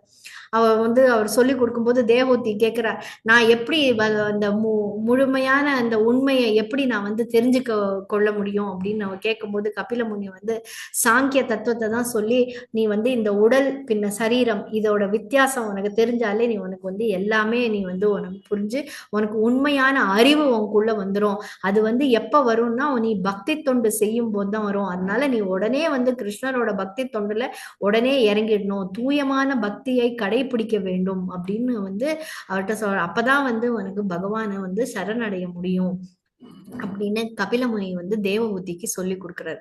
சோ இத வந்து நம்ம நிறைய இடத்துல வந்து வாக்விவாதம் பார்த்திருக்கோம், டிபேட் மாதிரி பேசுறது. பட் ஆனா இதெல்லாம் எதுக்கு, why we should use all these things? இந்த வாக்விவாதம் பண்றதுக்கு இதெல்லாம் யூஸ் பண்ண வேண்டிய அவசியமே இல்லை. அந்த பக்தி தொண்டுல நம்மளே ஈடுபடணும், பக்தியில இறங்கணும் அப்படின்றதுதான் அவர் சொல்றாரு. தெரிஞ்சுட்டா போறோம், பகவான் இருக்காரு, அவரை பத்தி தெரிஞ்சுக்கணும். எதுக்காக நம்ம பகவானை பத்தி தெரிஞ்சுக்கணும்? ஏன்னா ஒருத்தர் வந்து இப்ப ஒருத்தர் நல்லா புரிஞ்சுதுன்னா நம்மளுக்கு ஒருத்தர் நல்லா தெரியும், அவர் நல்லவர் அப்படின்னு தெரிஞ்சாச்சுன்னா உடனே நம்ம என்ன பண்ணுவோம்? அவருக்கு வந்து என்ன வேணா செய்யறதுக்கு நம்ம ரெடியா இருப்போம். அதனால பகவானை பத்தி தெரிஞ்சுக்கணும். ஆனா அத வந்து ஒரு அனாவசியமா எக்ஸ்ட்ரா இந்த ஆராய்ச்சி எல்லாம் பண்ணக்கூடாது அப்படின்றதுதான் இந்த வேர்ஸ்ல சொல்றேன். சோ இந்த உங்களுக்கு எல்லாம் தெரியும், இந்த பௌதிக உலகம் எல்லாம் மாயையில கொண்டிருக்கு, கிருஷ்ணர் தான் வந்து இதுல உண்மையானது. சோ இது பாக்கி எல்லாமே தாத்காலிகமானது அப்படின்றது நீங்க எல்லாம் பார்த்திருக்கீங்க. சோ 15.1ல வந்து சொல்றாரு, ஸ்ரீ பகவான் வாச்சா ஊர்துவ மூலம் அதஷாக்கம் அஸ்வத்தம் பிராகுர் அவ்யயம் சந்தாம்சி யஸ்ய பிரார்ணானி யஸ்தம் வேத ச வேதவித். என்ன சொல்றேன்னா, இந்த பௌதிக உலகம் ஒரு மரம் போன்றது, அதன் வேர்கள் மேல நோக்கி இருக்கு, அப்புறம் அதோட கிளைகள் கீழ் நோக்கி உள்ளன. உண்மையான மரம் வந்து ஆன்மீக உலகத்தில் தான் இருக்கு அப்படின்றது சொல்ற. சோ அதனால இங்க பகவான் அந்த பிரம்மாவோட அந்த படைப்பை பத்தி அதுலயும் வந்து அவர் வந்து விதவிதமான வகைகள்ல அவர் படைப்பெல்லாம் டிஃபரன்ஷியேட் பண்ணியிருக்கார். பிரபஞ்சத்தை உருவாக்கும் அந்த பணியை அவருக்கு கொடுக்கும் போது அவர் வந்து எல்லாம் ஒரு கேட்டகரைஸ் பண்ணி எல்லாம் நேம் பண்ணி டிஃப்ரெண்டா அவர் வந்து உருவங்கள் எல்லாம் கொடுத்திருக்காரு. உடனே பகவான் வந்து அப்படியே பிரம்மா வந்து அப்படியே உடனே உட்காந்து கிரகங்கள் தனியா, தன்மைகள், அப்புறம் தேவதர்கள் மற்றும் உயிரினங்கள், அப்புறம் உயிரில்லாத இனங்கள், இந்த மாதிரி எல்லாம் அப்படி கேட்டகரைஸ் பண்ணி அவர் வந்து அந்த சிருஷ்டியை பண்றாரு. சோ இது எல்லாமே அதுக்கப்புறமா தான் எல்லாம் பண்ணி அவர் வந்து ஏதோ அப்படியே பயங்கரமா ஏதோ பண்ணிட்டு இருக்காருன்னு அவருக்கு ஒரு ஃபீலிங்.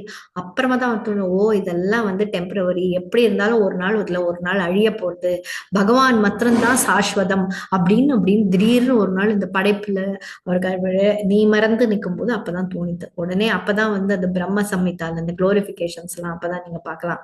பிரம்மா வந்து கிருஷ்ணரை பத்தி மகிமையை பாடுறாரு. ஈஸ்வர பரம கிருஷ்ண சச்சிதானந்த விக்கிரக அநாதிராதிர் கோவிந்த சர்வ காரணம், நீ தான் எல்லாத்தோட கண்ட்ரோலர். கிருஷ்ணர் நித்தியமானவர், ஆனந்தமான வடிவத்துடன் உச்ச கட்டுப்பாட்டு, எல்லாரோட கட்டுப்பாடும் கண்ட்ரோலும் உன் கையில இருக்கு அப்படின்றது சொல்ற. சோ இந்த சாங்கியா பிலாசபி அப்படின்றது வெறும் நம்ம படிக்கிறது மாத்திரம் இல்ல, அதை வந்து நம்ம புரிஞ்சுட்டு நடைமுறையில கொண்டு வரணும் அப்படின்றது. சோ இதோட இதோட குறிக்கோள் அப்படின்றது உண்மையான நோக்கம் என்னன்னா பக்திக்கு கொண்டு போறதுதான் இதோட உண்மையான நோக்கம். சோ கபில முனி எப்படி நம்மளுக்கு சொல்லி கொடுத்தாரோ தேவஹூதிக்கு, அதே மாதிரி நம்மளும் வந்து பகவானை சரணடையணும், பக்தி மார்க்கத்துல நம்ம போகணும், பௌதீக இன்பத்தை எல்லாம் விட்டு பகவான் கிட்ட போகணும். கடைசியா வந்து ராந்தி தேவியோட ஒரு கதை சொல்றேன், ராந்தி தேவரோட கதை சொல்றேன். இதுல வந்து எப்படி அவர் வந்து ஆசை பாசம் இதெல்லாம் விட்டு அவர் இருந்தாரு அப்படின்றது. ராந்தி தேவர் வந்து ரொம்ப பெரும் கருணை கூடியவர். அவர் வந்து எதுவுமே ஆசை பாசம் எல்லாம் கிடையாது, இது வேணும் அது வேணும் இது வேணும் அந்த மாதிரி எந்த பொருள் மேல எதுவுமே ஆசையே இல்லாதவர். இந்த செல்வத்தைய கூட சேர்த்து வச்சுக்கல அவருக்கு. வர செல்வத்தை என்ன பண்ணுவாரு, அவர் அப்படியே யாருக்கு அவசியம் இருக்கோ அவளுக்கு அப்படியே டிஸ்ட்ரிபியூட் பண்ணிடுவாரு. சோ ஒரு நாள் என்னாச்சு, அவர் வந்து ஃபாஸ்டிங் இருக்காரு. பல நாள் இந்த மாதிரி ஃபாஸ்டிங் இருக்காரு. அதுக்கப்புறமா வந்து ரொம்ப நாள் கழிச்சு அவர் வந்து ஃபாஸ்டிங் இது பிரேக் பண்றதுக்கோசரம் சாப்பாடும் தண்ணியும் கொண்டு வந்து உட்காந்துக்கிறாரு. அவர் அப்ப எடுத்து வாயில போட்டு போறாரு. அவர் முன்னாடி வந்து ஒரு பிராமணன், ஒரு பசியுள்ள ஒரு பிராமணன் வந்து முன்னாடிக்கிறான், எனக்கு ஏதாவது கொஞ்சம் சாப்பாடு கொடுங்க. உடனே என்ன பண்றாரு, ஒன்னும் ஒரு யோஜனையே பண்ணல, அப்படியே 2ஆ டிவைட் பண்றாரு. நீ பாதி எடுத்துக்கோ, நான் பாதி எடுத்துக்கிறேன்னு சொல்லிட்டு அவருக்கும் கொடுத்து இவரும் எடுத்துக்கிறார். அப்ப அடுத்தது கொஞ்ச நேரம் கழிச்சு அவர் எடுத்து இப்படி எடுத்து வாயில போட்டு போறார். அதுக்குள்ள ஒரு ஒண்ணுமே இல்லாத என்ன புவர் ஒரு ஆள் அங்க வந்து நிக்கிறான். அதுக்கப்புறம் ஒரு நாய், இது ரெண்டும் வந்து நிக்கிறது. பசியோட உள்ள அந்த நாயும் ஒரு ரொம்ப ஒண்ணுமே இல்லாத புவர் மேன் ஒருத்தன் வந்து இவ 2 பேரும் வந்து அவன் முன்னாடி நிக்கிறான். வந்து சாப்பாடு கேட்கும் போது இல்லைன்னு எப்படி சொல்றது, உடனே என்ன பண்றது, தன்கிட்ட இருக்கிறத அவன் 2 பேருக்கும் டிவைட் பண்ணி கொடுத்துடுறான். அதுக்கப்புறமா தண்ணி கிளாஸ் எடுத்து கையில வச்சுட்டு இருக்காரு. ஒரு வாய் தண்ணி, சின்ன கிளாஸ்ல கொஞ்சோண்டு தண்ணி வச்சுட்டு இருக்காரு குடிக்கிறதுக்குன்னு. அப்போ அதை எடுத்து வாயில விடுக்கிறதுக்கு முன்னாடி ஒரு சண்டாளன் வந்து நிக்கிறான். எனக்கு ரொம்ப தாகமா இருக்கு, ரொம்ப வீக்கா ஃபீல் பண்றேன், கொஞ்சோண்டு தண்ணி இருந்தா கொடுப்பாங்க. உடனே ராமச்சந்திரன் ஒண்ணுமே யோசிக்கல, அந்த தண்ணி எடுத்து அவர்கிட்ட அந்த கப்போட அவர்கிட்ட கொடுத்துடுறாரு. சோ அவர் என்ன சொல்றாரு அப்படின்னா, நான் வந்து மோட்சம் அல்லது ஸ்வர்க்கம் எதுவுமே விரும்பல, என்னோட விருப்பம் எல்லாம் கிருஷ்ணர் தான். அவரை வந்து சேவை செய்யணும், அவருக்கு வந்து நேரடியா நான் என்னென்ன பண்ண முடியுமோ பண்ணணும், இது மாத்திரம்தான் என்னோட ஆசை அப்படின்னு சொல்லி இது பண்றாரு. அப்படி பண்ணி அப்படி யோசிக்கும் போது விஷ்ணு அவர் முன்னாடி வந்து நிக்கிறாராம். நீ வந்து மிக உயர்ந்த நிலைமைக்கு போயிட்ட, மிக உண்மையான ஒரு நிலைமை நீ நல்லா புரிஞ்சுட்ட. நீ வந்து இந்த நார்மலா இருக்கிற அந்த பேர் புகழ் இல்ல அந்த ஸ்தானத்துக்கு வேண்டி நீ ஆசைப்படல, நீ உண்மையான அந்த ஞானத்தை தான் நீ வந்து ஆசைப்படுற. சோ அதனால நீ ஆல்ரெடி வந்து என்கிட்ட நீ வா, நீ என்கிட்ட சேவை செய் அப்படின்னு சொல்றாரு. சோ நம்ம வந்து பகவான சேவை செய்யும் போது எப்பவுமே வந்து எதிர்பார்ப்பு இல்லாம பகவான வந்து மனசோட அன்போட பாசத்தோட நம்ம செய்யணும். அப்பதான் வந்து இதெல்லாம் வந்து நம்ம பிராக்டிக்கலா அப்ளை பண்ணணும். ஒருத்தருக்கு நம்ம செய்யும் போது பகவான் நேரடியா இல்ல அப்படின்ற அந்த ஃபீலிங் இருக்கக்கூடாது, எல்லாத்துலயுமே பகவான் இருக்கார் அப்படின்றது இதுல வந்து நம்மளுக்கு ஆரியாமா வந்து நம்மளுக்கு அவ்வளவு நல்லா சொல்லி கொடுத்திருக்காரு. எதை பார்த்தாலும் இனிமே பகவானோட ஞாபகம் வரணும். சோ நம்ம வந்து நம்மளோட பணமோ இல்லைன்னா ஆஸ்தி பாஸ்தி ஸ்டேட்டஸ் நம்ம பியூட்டி இதெல்லாத்துலயும் ஆசை விட்டு வெளியில வந்து பகவானோட அந்த ஞானத்தை தெரிஞ்சுட்டு பகவானுக்கு சேவை செய்யணும். பக்தியோட நம்ம செய்யணும். யோமாம் பஷ்யதி சர்வத்திர சர்வஞ்சை மயி பஷ்யதி தஸ்யாஹம் ந பிரணஷ்யாமி சச்சமே ந பிரணஷ்யதி. 6.30 பகவான் சொல்றாரு, நீ நீங்க யாராவது ஒருத்தர் என்ன பார்த்தானா நானும் உங்களை பார்ப்பேன், அதே மாதிரி நான் வந்து அவளை எப்பவுமே மறக்க மாட்டேன், என் உள்ளேயே வச்சுட்டு இருப்பேன், அதே மாதிரி நீங்களும் வந்து என்ன மறக்க கூடாது அப்படின்ற. இதுதான் வந்து ஹையஸ்ட் ட்ரூத். பகவானை வந்து கிடைக்கிறதுக்கு நம்ம பகவானை பிடிச்சிட்டோம்னா நம்ம பகவான் வந்து நம்மளை என்ன வேணா அவர் செய்யறதுக்கு ரெடியா இருப்பார். அந்த கிருஷ்ணர் அர்ஜுனனுக்கு வேண்டி ஈவன் ஒரு சேரியட்டியராக கூட வந்தார்ப்பா, தேரோட்டியா வந்தாரு.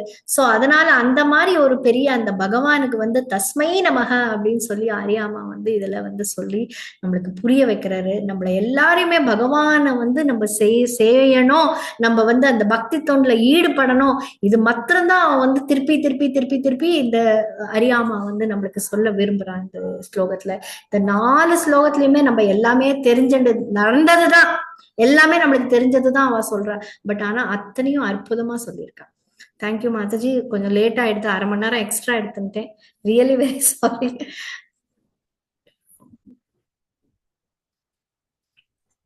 ஏதாவது புரிஞ்சுதா, ஒன்னும் புரியலையான்னு எனக்கு ஒன்னும் தெரியல. மாதாஜி அப்படிலாம் இல்ல, இன்னும் கேட்டுக்கிட்டே இருக்கலாம் போல இருக்கு. அந்த அளவுக்கு நிறைய என்ன சொல்றது, நிறைய எக்ஸ்பிளனேஷன்ஸ் கொடுத்தீங்க கதைகள் மூலமா, டீடைல்டு டிஸ்கிரிப்ஷன். மாதாஜி ரொம்ப அருமையா இருந்துச்சு வகுப்பு, அதனால அப்படியே உட்கார்ந்துட்டோம் நாங்க. ஒவ்வொரு வார்த்தைக்கு வார்த்தை அவ்வளவு அழகான விளக்கங்கள், அதுவும் கூர்ம தேவர்ல இருந்து ஆரம்பிச்சு எப்படி ஒரு பொறுமையை கடைபிடிக்கணும், நம்ம பிராக்டிக்கலா எல்லாத்தையும் அப்ளை பண்ணணும் ஜஸ்ட்ங்கிறதெல்லாம் வந்து ரொம்ப அழகா எங்களுக்கு தெளிவா ரொம்ப நல்லா இருந்துச்சு மாதாஜி வகுப்பு. ரொம்ப ரொம்ப நன்றி மாதாஜி. பாகவதமே நம்ம வந்து பிராக்டிக்கல் அப்ளிகேஷன், பகவத்கீதால வந்து நம்ம படிக்கிறது தான். அவர் வந்து நம்மளுக்கு இன்ஸ்ட்ரக்ஷன்ஸ் கொடுக்குறாரு, இது பண்ணா இது நடக்கணும். பட் பாகவதம் வந்து சரண்டர்ட் சோலுக்கு தான் இந்த பாகவதம். அதனால சரண்டர் ஆன பரீட்சித் மகாராஜ் சரண்டர் ஆன அப்புறம் தான் பாகவதம் ஆரம்பிக்கிறாரு. அதனால நம்மளுக்கு வந்து அது வெறும்னா எந்த சாப்டர் எடுத்தாலும், நம்ம எந்த ஸ்லோகம் எடுத்தாலும் அதுல இருந்து நம்ம என்ன பிராக்டிக்கல் அப்ளிகேஷன் எடுத்துக்கணும்ன்றது வந்து ரொம்ப முக்கியமானது. சோ அதுதான் நம்ம எடுத்துட்டு போனோம்னா நம்மளுக்கு வந்து இந்த ஹோல் பாகவதம் வந்து நம்ம லைஃபே நம்மள சேஞ்ச் பண்ணிடும் அப்படின்றதுதான் ஒரு பெரிய புரிதல். உண்மையிலே மாதாஜி. தேங்க்யூ மாதாஜி இந்த வாய்ப்பு கொடுத்ததுக்கு. ஸ்ரீமத் ரஞ்சராஜ் ஸ்ரீமத் பாகவதம் கி ஜெய். ரொம்ப நன்றி மாதாஜி. மாதாஜி நம்மளோட இணைந்திருக்காங்க. எதுவும் கேள்விகள் உங்களுடைய இது விளக்கம் ஏதாவது தேவைன்னா ஒரு ஃபியூ மினிட்ஸ் எடுத்துக்கலாம். ஹரே கிருஷ்ணா பக்தர்களே.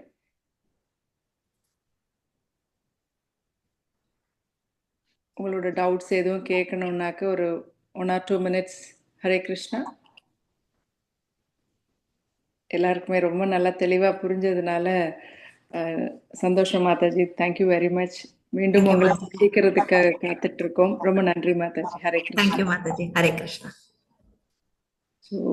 நன்றி பக்தர்களே. அடுத்த வாரம் மீண்டும் சந்திக்கலாம்.